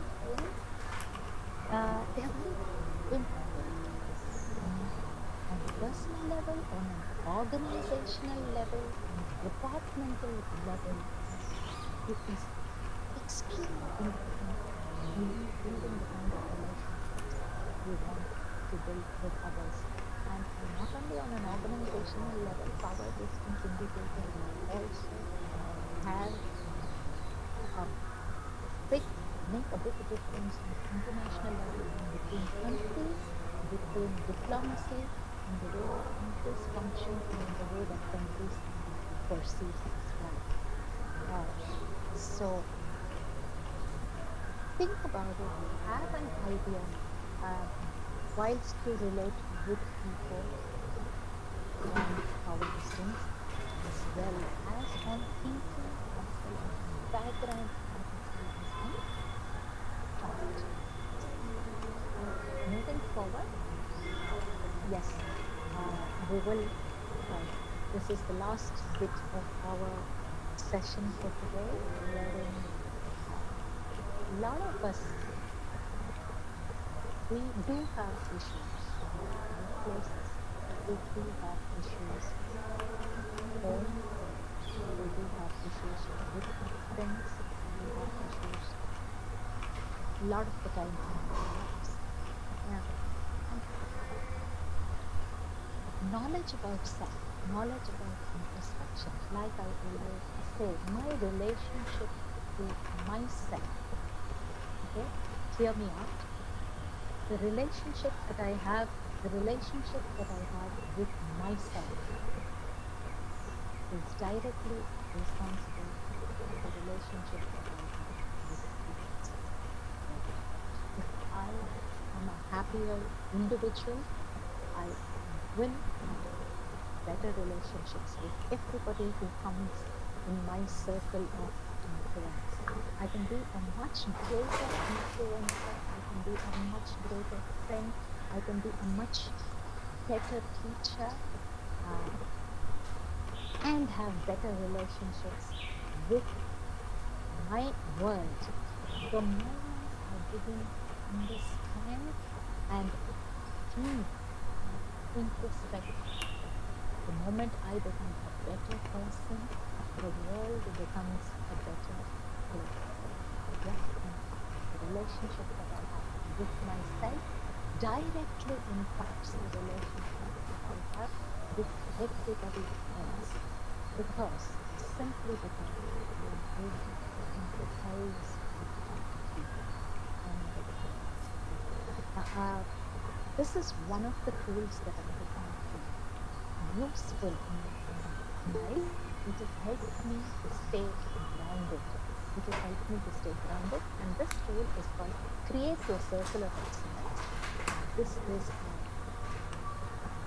NLP. A lot of us might have heard of NLP. And what is NLP? NLP is Neuro-Linguistic Programming. And Neuro-Linguistic Programming was started by two people called Richard Chandler and John Grinder. And what Neuro-Linguistic Programming does is from the subconscious level. Hello. Yes, Vani. Yeah. Yes, Vani. I want to request him. Okay, ma'am. You can continue now. Yes. Sorry. Okay. So, creating the circle is positive visualization. Again, Neuro-Linguistic Programming technique. I'd like to share this technique with you. What we do here with this technique is we create a beautiful bubble. Let's say, for example, a stage right. A lot of us remember public speaking. Let's say for people, when they go onto a podium, they feel out. Maybe I have a fear of my boss. My boss is a very arrogant person, and I fear to tread into this person's office as well. Okay, I may have a whole. I'm not sure. I would like to share here, but generally people do come out with a lot of experiences and share a lot of. Let's say, for example, I don't speak. Okay, I could use this circle of excellence in any field, and I could use it for any reason. I use the circle of excellence. I used to use it before going to bed. It always gives me peaceful space. Now, how do you create a circle of excellence? I could take you through this. I would like each of you to, let's say, pick a person. Would all of us like to feel extremely confident? Okay? When I say extremely confident, I want you to remember how maybe when you won an award for your how did you feel? Sharing, please. How did you feel? Could I have Feel yes? Okay, let me just stop sharing. Really amazed, Please, madam. overjoyed, Overjoyed? Okay. feel happy, wonderful, taken, amazed. Wonderful. Great. Okay, I want you to choose one point in time when you were really happy. Excuse me, madam. Please, Yes? shall I have your email ID, madam? To have a I will give you that, sir, by the end of the session. I will definitely share that with you.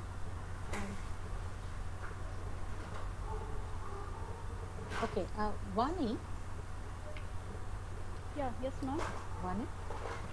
Yeah, you're able to hear me. Yeah, right? madam. Yes. Yes, Vani, you're able to hear me. Okay. let me just stop share for a moment.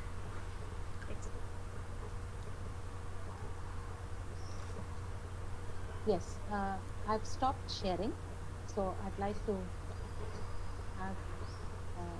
Yes, I can see a few people. Yes, I can see Ravi Kumar. Only few people who've got their cameras on. Yes, those of us who want to come on camera for a bit can do that as well. We will be finishing within the next 15-20 minutes, but we started 20 minutes late, so I have prepared for a 2-hour program. Yes, I see a lot of other friends, Anuradha Singh, Kalari, Sanjeev Kumar, Pandu Ashok, Joginder Kukreja ji, yes, Sujata, and yes, K.R. Chaudhary ji, yes, I see a few of you. Yes, okay, so nice to see all of you as well. It's been quite one way for me because I've only been seeing my PPT. Yeah, wonderful. Yeah, so what we do in neurolinguistic, we fine-tune our subconscious mind to help us with whatever we are doing. Because at the end of the day, we look at, I am an individual, but I am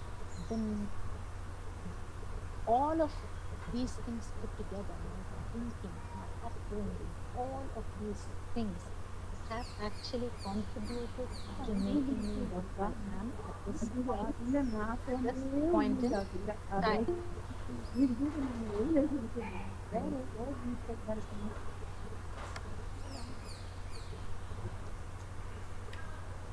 Hello, ma'am.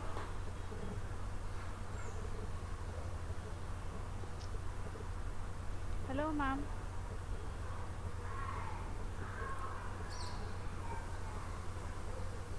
Hello. Hello, madam.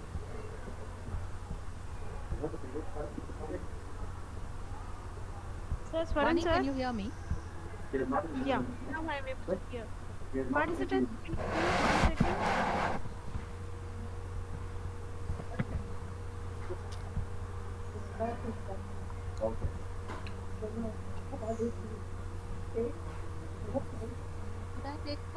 Could I request Dr. Chala Sham Srinivas to mute, please? Thank you, sir. Thank you for that. Okay, thank you. Yes. So, what do I do to form my circle of excellence? Now, for a moment, you can keep your eyes open or closed while doing this exercise. What you do is initially, Dr. Challa, sir, could I kindly request you to mute, sir? Thank you. Okay, so what we do is, it takes a little bit of time initially, but the moment you get the hang of creating your circle of excellence, it is literally immediately you can feel that difference. Now, you may want a certain quality, you may want better sleep. So how do I do this? Let's say let's say you are very angry.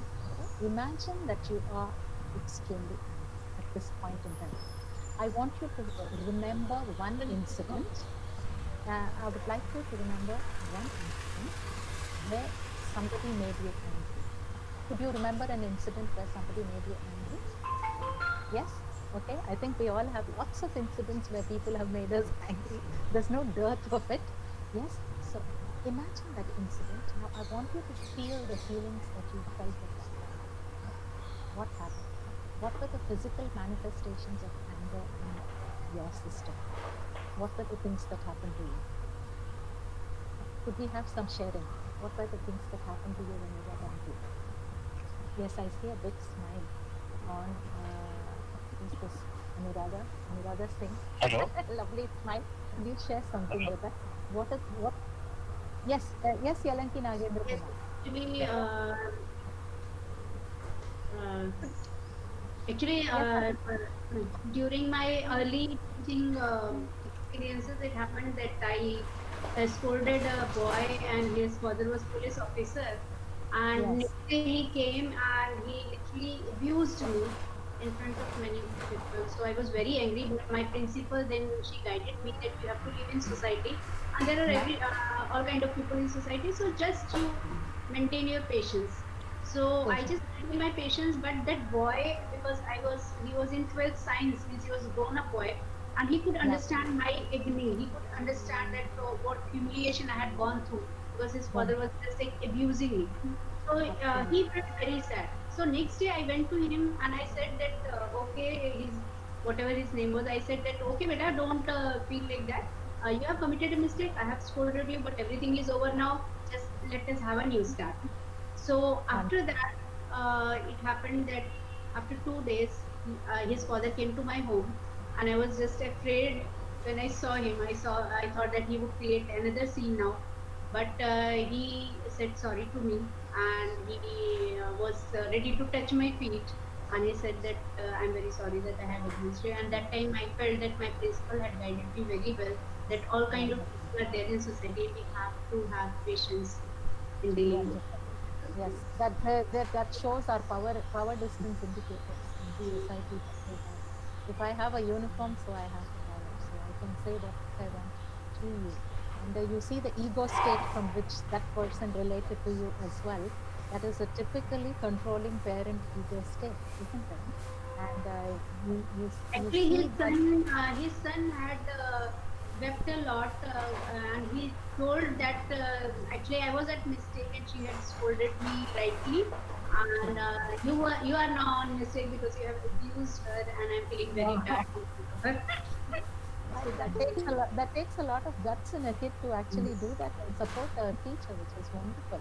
Okay, so what I would like you to do is try and remember what you went through at that point in time.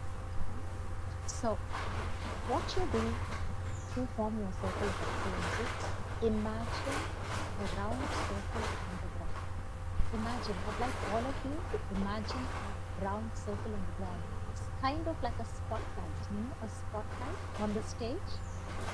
When a spotlight falls on the stage, do you see that round circle? Yes? Now, what I want you to do is I want you to fill in things that make you calm.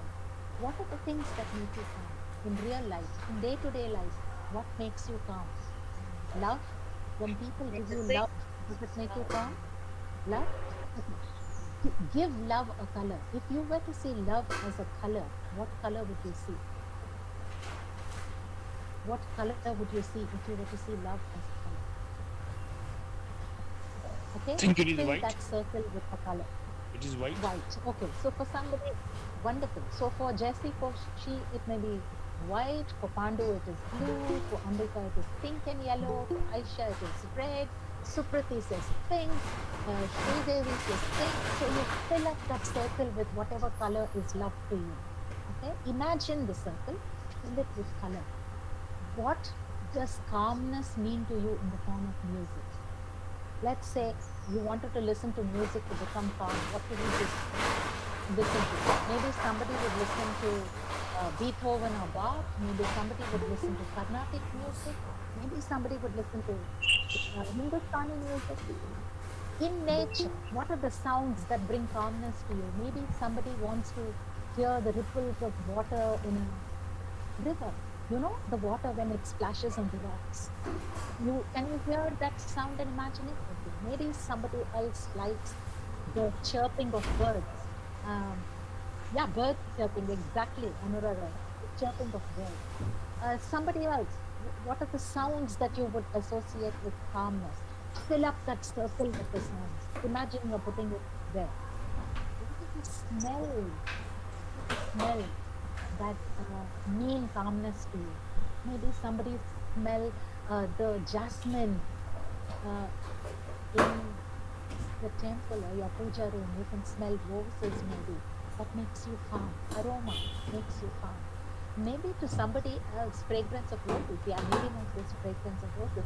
Maybe to somebody else, the smell of a nice fried masala dosa will bring calmness.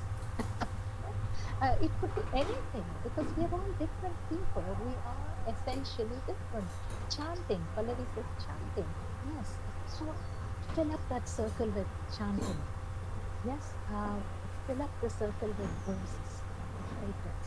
Fill up the circle with color. You want to fill the circle with people whom you love? Pick up people. It's in your mind you're doing this. So pick up. There's a grandmother who passed away 20 years back, but she cradled you in her arms and brought a lot of peace to you. Pick up your grandmother from your mind and put her into that circle. Listen back at her. Okay? So pick her up and put people whom you love into that circle. Put whatever makes you calm, put it into that circle. Now stand at a distance, my dear friends. Look at that circle. Look at that circle. Can you see that circle with all of this in it? Can you see it? Can you visualize it? Visualizations are extremely powerful. Extremely powerful. So look at that circle. Fill up all these things into that circle. Now, I want you to imagine that you're physically stepping into this. Take one leg. Take one leg. Look at that circle. Put your leg in. Now step into that circle. Whatever you imagine, for a moment, imagine all of that you have put into that circle, you're absorbing. Just feel it, just feel it. Feel you're absorbing everything. The color, the sounds, the smells. Feel the calmness. Feel all of those things getting into your toes, getting into your ankles, rising up your feet, knees, thighs, waist, your torso. It's going into your feet, and you feel all those sensations in your face. In your face, you're radiating now with peace. You're radiating now with peace and calmness. And my dear friends, this is a fantastic technique you can use, especially when somebody triggers the anger mechanism in you.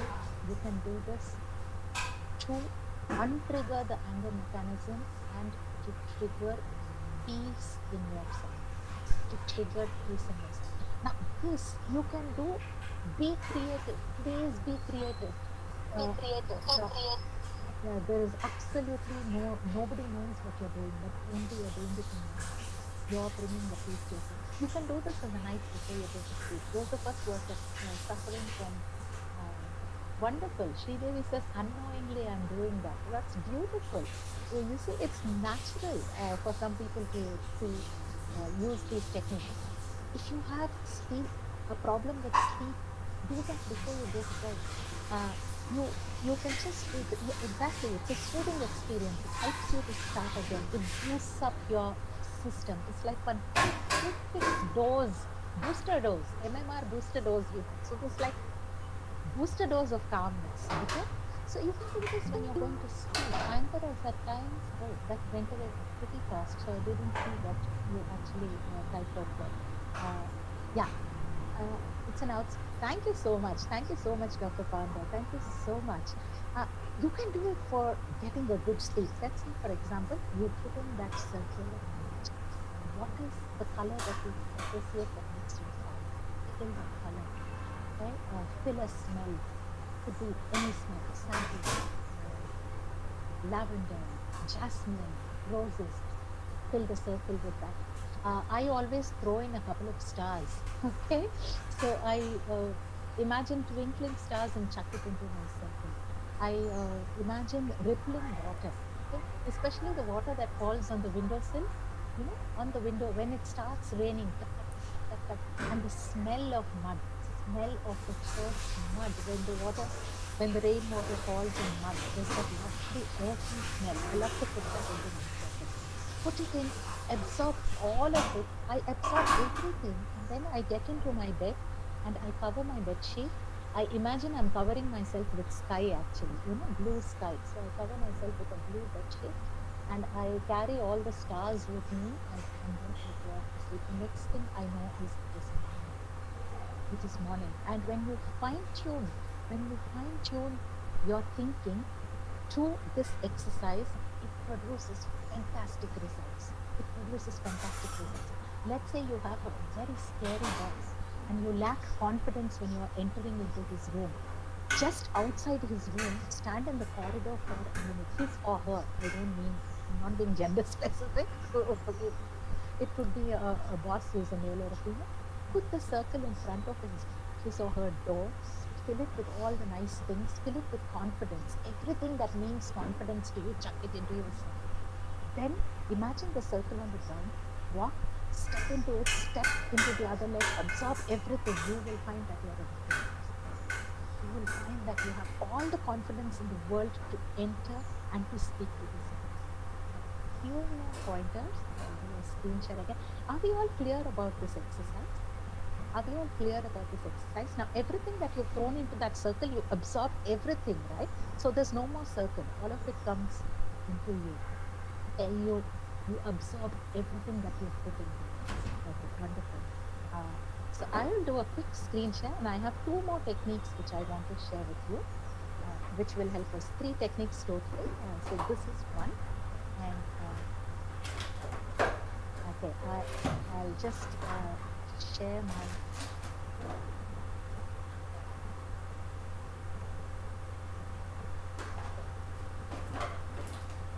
Okay, here we go.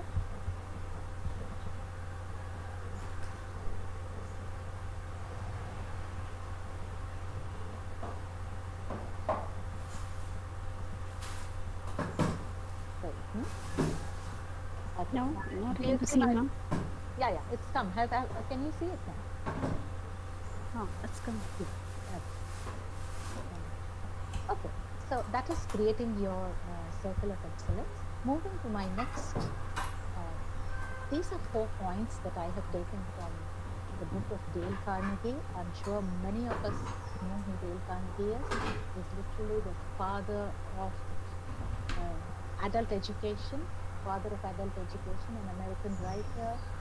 Many of us might have read his books. He wrote a book on how to win friends and influence people.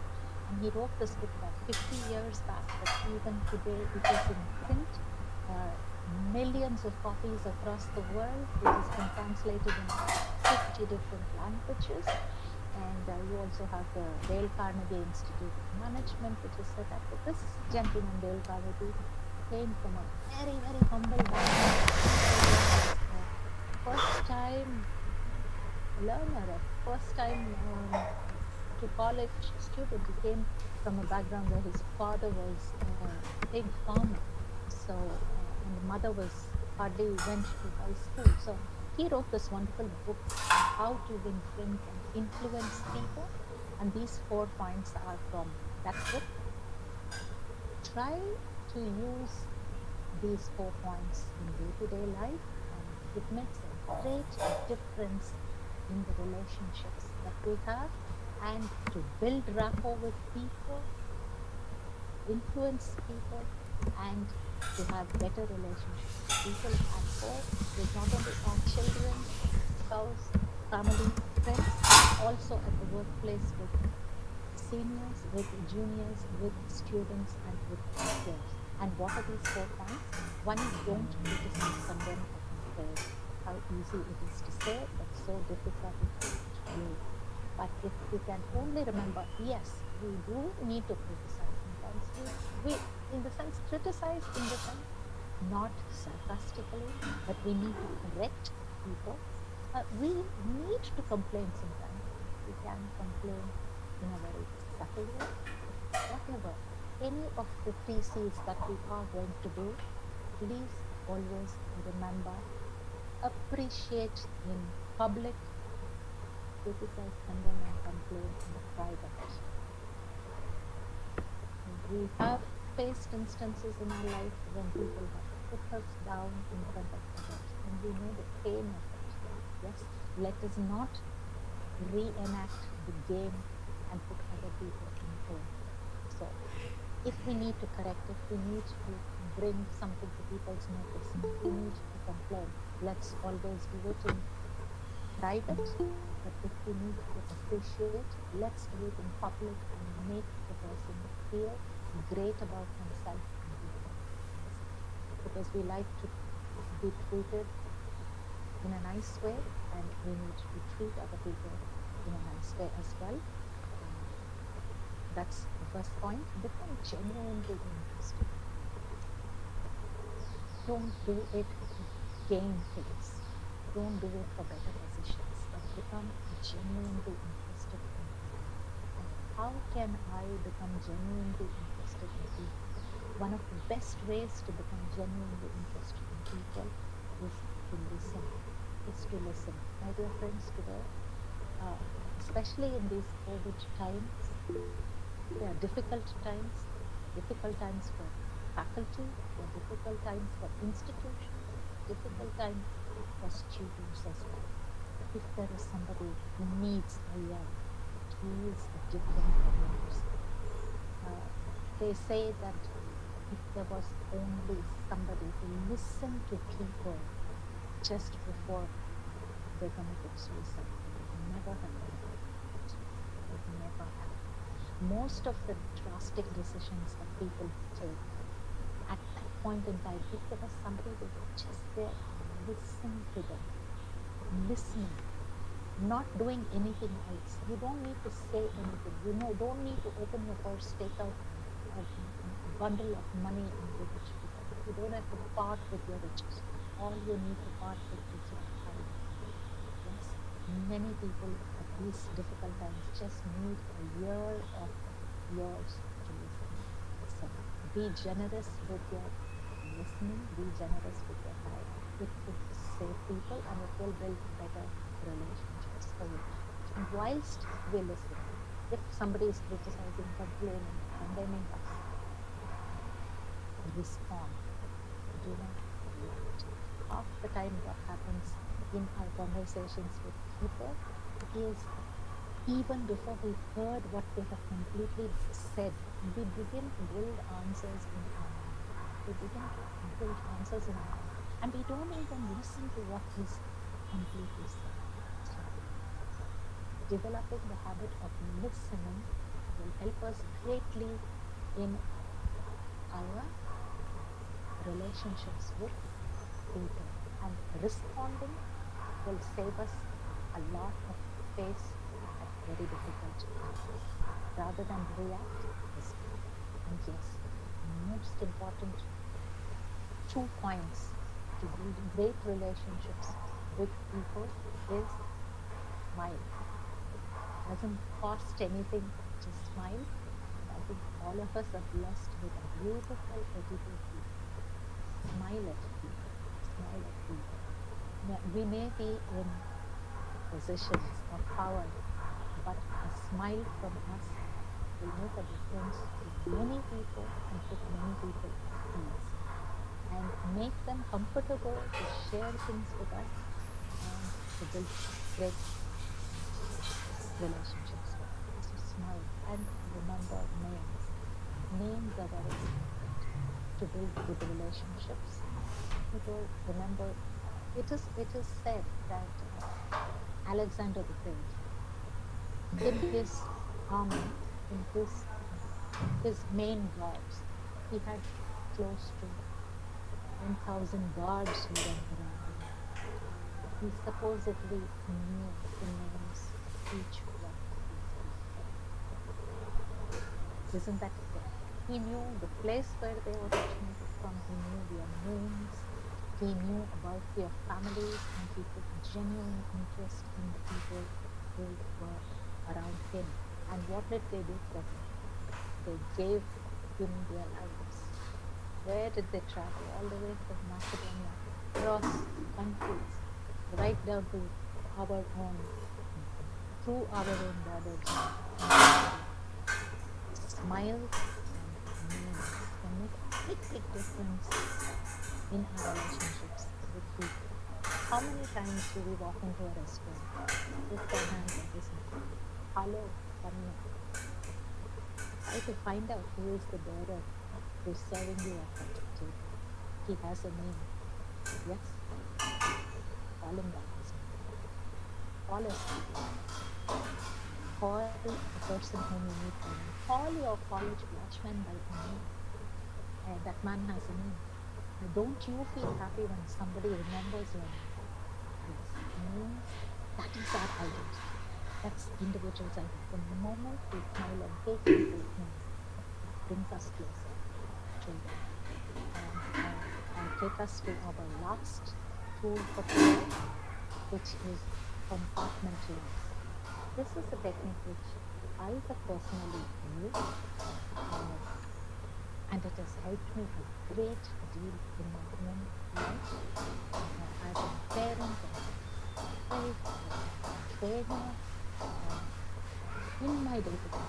And I started doing this maybe 20 years back, and I began to do it. This is something that I devised for my own self. And I began to do it whilst my train was stopped somewhere, where you get stopped on your train where there isn't a signal and there is another train that has to pass, right? I was sitting down in my compartment, and then there was this huge train which passed. It kept going and going and going, carriage after carriage after carriage. And that's when I suddenly thought of it and I compared it to life. And since that day, I have begun to compartmentalize things. And what is it? How do I do it? I look at myself as being the engine of the train. I am the engine of the train, and each one of the compartments are people in my life. Right? So one compartment are children, maybe one compartment for each child. Compartment for the better half or other half. Okay? Compartmentalize each person. My work is another compartment. Maybe my department is another compartment. The students are another compartment. Now, in your homes, what happens in that compartment stays in that compartment. It doesn't go to another compartment. So if I'm having a problem with one person, okay, keep that problem with that one person. Do not let it trickle into all the other. Don't let one issue derail your train. Don't let one issue derail your train. Compartmentalize your life. Use your circle of excellence. When you get out of your house, be that circle there. When you step into the corridor, put a different circle on. That's a different compartment of your life. Don't carry your work with you to your house. Don't carry your house with you. Same day, don't have an issue with one member of the family, sort it out with that member of the family. You have an issue with another member of the family, sort it out with that member of the family. With staff, you have an issue with one, sort it out with one, be done, let it go. An issue, if it's sorted, let it go. Do not talk about that issue with the third person. That betters our relationship. You want to let an issue go, you can use another technique. Think of the issue, blow the issue into a hydrogen balloon, tie it up, let it go. That's it. You're done with the issue. Trust me, my dear friends, the amount of lightness it will bring into your lives. Letting go of issues. Living in the now. Definitely recommend you to read the book, The Power of Now. It changed my life. I truly hope it changes your life. Please use these 3 techniques. Your compartmentalizing, circle of excellence, and the 4 points from Dale Carnegie to build wonderful, better relationships in life. Keep in mind background effects that your background has had on you. What ego state are you in? What are the positions that you take in life? And always remember that cave which you come from, that allegory of caves as per Plato. Are you living in your cave, or are you going to step out of your cave, look at the world as the world is, and build better relationships with people? As I said, compartmentalize your life. I wish you a wonderful journey through life and its relationships. To end this presentation from my side, we will be open for a question answer session. But my only thought is that the relationship you have with yourself, yes, determines the relationship you have with the entire world. If you have a beautiful relationship with your own self, you will have a beautiful relationship with the world. In this busy life of ours, most of the time, we never make space for our own self. We never spend time, quality time with ourselves. We are busy at work with colleagues, students, environment efficiency. Everybody, we come back home. We're stressed for time. We've got to maybe kids, we've got other things. We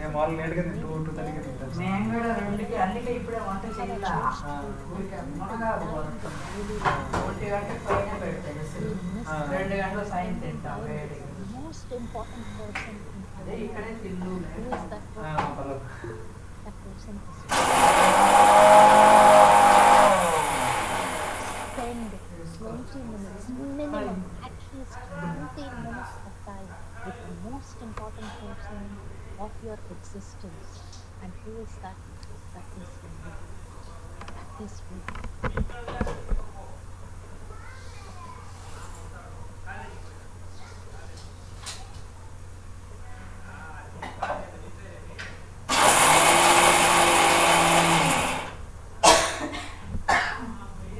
Thank you so much for having spent your morning with me.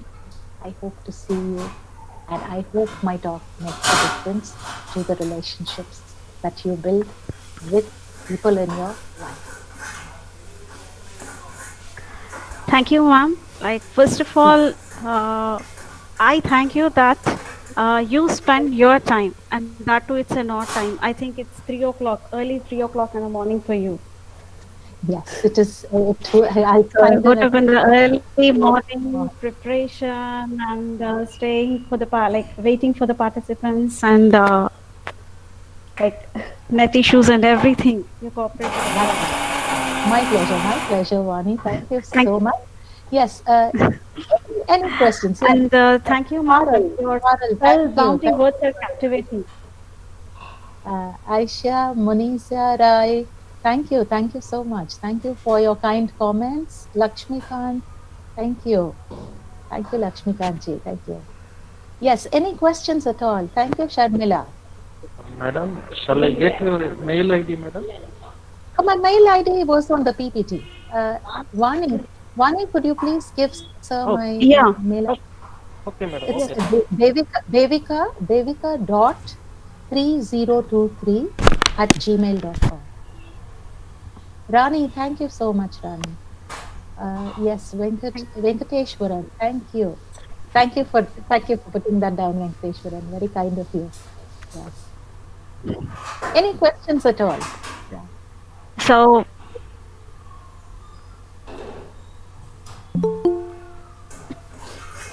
excuse me, madam. So one question is there, ma'am. Yes, sir. You carry on.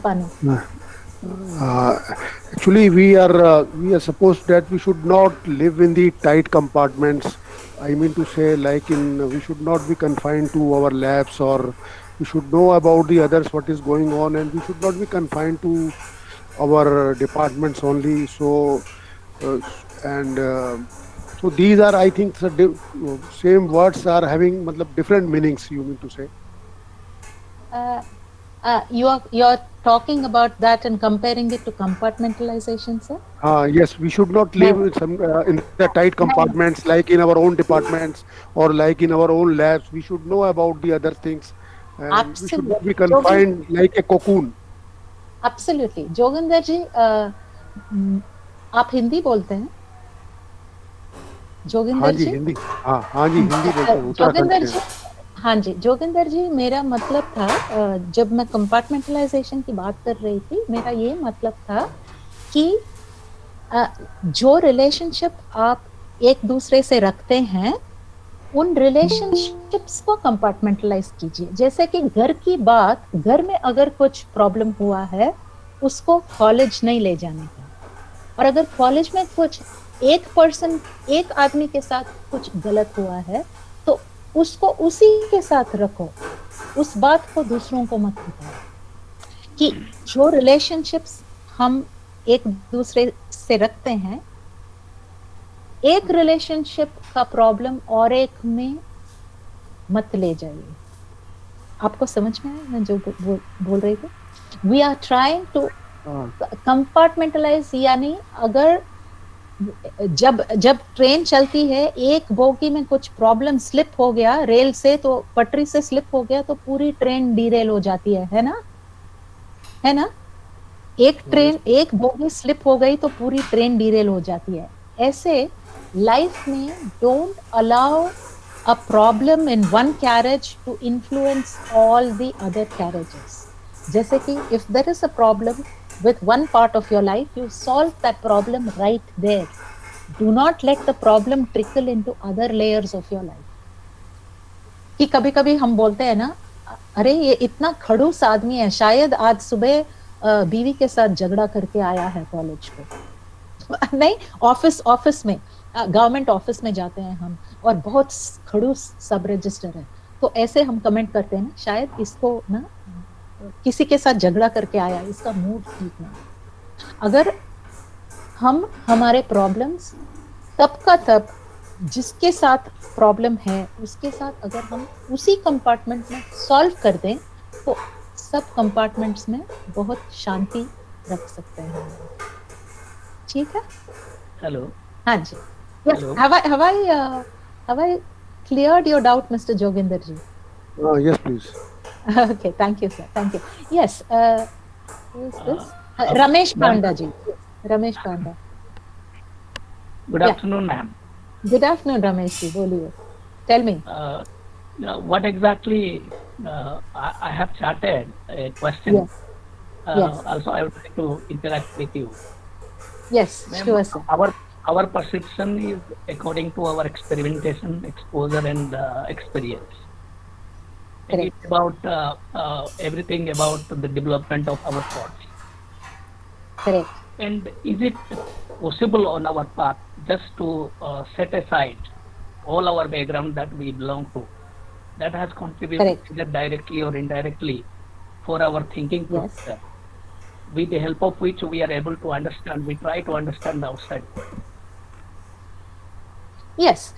See, for that, the position that's the reason we spoke about the positions that we take. Okay. Yes, we relate to the world from our background. We relate to the world from our thinking. But as an individual, if I am able to come out of all my mental blockages and come to a position of I am okay, you are also okay. Okay, that will sort out all our problems in life. It's okay if you are not okay. I am okay, but even if you're okay, it's okay with me. So I am okay, you are also okay. See, half of our problems in life, half of our arguments with people, they are not because of facts, they're because of opinions. You look at it on WhatsApp groups or Facebook groups, social media groups, half the issues that people have is because of an opinion. Opinions are opinions. It's a free world. It's a free country. You're okay to have opinions. But facts are facts. But half of our arguments with people are because of diverging opinions. And the moment we realize that it is fruitless, it is useless to actually fight or argue with people about opinions, we will make half our life, 3/4 of our full of our life peaceful.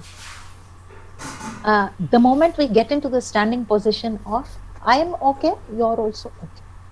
I may not agree with you, but you're entitled to have your opinion. You're entitled to live where you live. Look, today, people who have changed the world, there may be somebody who would have told us, Steve Jobs, that you're useless in academics, that he left college. He didn't even graduate. He was a high school dropout. Okay, but it was okay to be not okay. Many people would have thought that he's not okay even to get a graduation degree, but it's okay. If today you're looking at your laptop, the Macintosh, if you looked at it, the reason why it is so beautiful and it has such wonderful keyboard and the design of the Macintosh, the computers that he designed, is simply because he was a school dropout. He couldn't get admission in a college for any other stream except for calligraphy. He went to the college and he went to his university and said, I want to graduate. They said, for the marks that you have and for being a school dropout, the only course we can give you is calligraphy. Okay, and there goes a Steve Jobs and does calligraphy. But he did it with all of his mind and his heart. And what did it result in? It resulted in the most beautiful design of the Macintosh. So people may think different things about us, but as long as we have the best relationship with ourselves and we are accepting of other people, as it's okay if you are different. You do not have to be like me for me to have a good relationship with you. I can enjoy your difference as well. This is the same problem with our lives, with our partners. We marry each other because we like somebody. But I really like the craziness in this person, so I marry that person. And then you want that person to stop that craze. I loved her because of her voice, but today I don't want her to sing in public. I want to stop her craze. The moment we change that mindset, okay, things become better and better. Accepting people for what they are. I accept you as you are. Have I answered your question? Ma'am, one more query, ma'am. Ramesh Pandaji, I hope I was. Yes. Yeah, it's all right, ma'am. Sir, Ramesh Panda, sir. Yes, ma'am. Hello. Hello. Make it short, sir. I think the time is going out because we have another session also. Sorry to say. Okay, okay, ma'am. Thank you. Thank you. Yes. Okay. Thank you very much. Thank you so much. Yeah, no. You can ask, sir. Yes, I see Venkateswaran ji. I saw your mic coming on, Mr. Venkateswaran. Hello. Anyone else? Yes, Vani. I think he's trying to speak, but we cannot hear. No, ma'am. I log in with the Venkateswaran sir mail ID. Right. Okay, Vani. Right. Thank you, ma'am. Your spellbound words are captivating. Your graceful, exquisite words mesmerized us a lot. And it helps us to break or cut the fences of ego and maintain better relationships. Definitely the addendums given by you, like ego states, hindrances of good relationships, and the allegory of the cape, and how to overcome all these hindrances will definitely help us to maintain healthy relationships.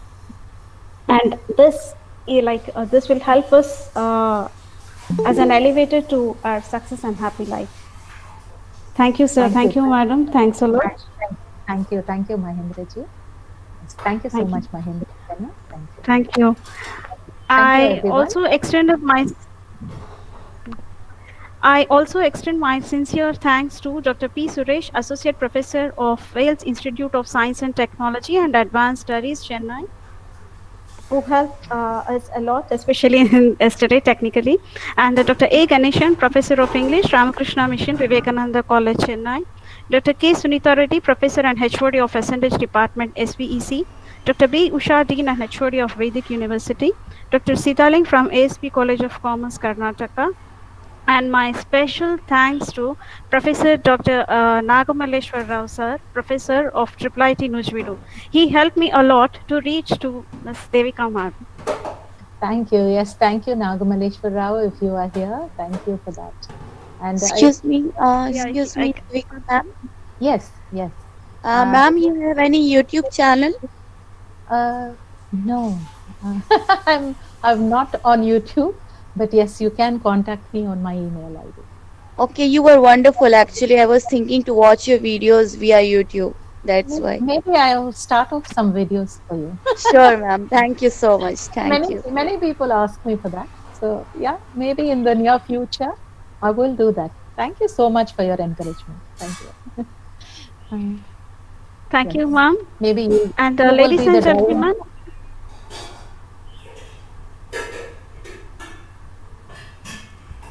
hello. Vani, is it okay for me to Yeah, leave? yes. Okay. Thank you Yeah, so yes, much, ma'am. Thank everybody. you, ma'am. Thank you Thanks a so lot. much. Thanks, Vani. Have a wonderful day, everyone. Thank you. Thank you, ma'am. Thank you. Ladies and gentlemen, now we have a lunch break and we will resume again at 2 p.m. for the next session on the topic Suffusing Society, that is Leadership Skills at Workplace by Captain Dr. U. Tane Sir, Professor of English, Ramakrishna Mission, Vivekananda College, Chennai, and we expect our participants to come back with the same spirit and energy. Feedback link is posted on the chat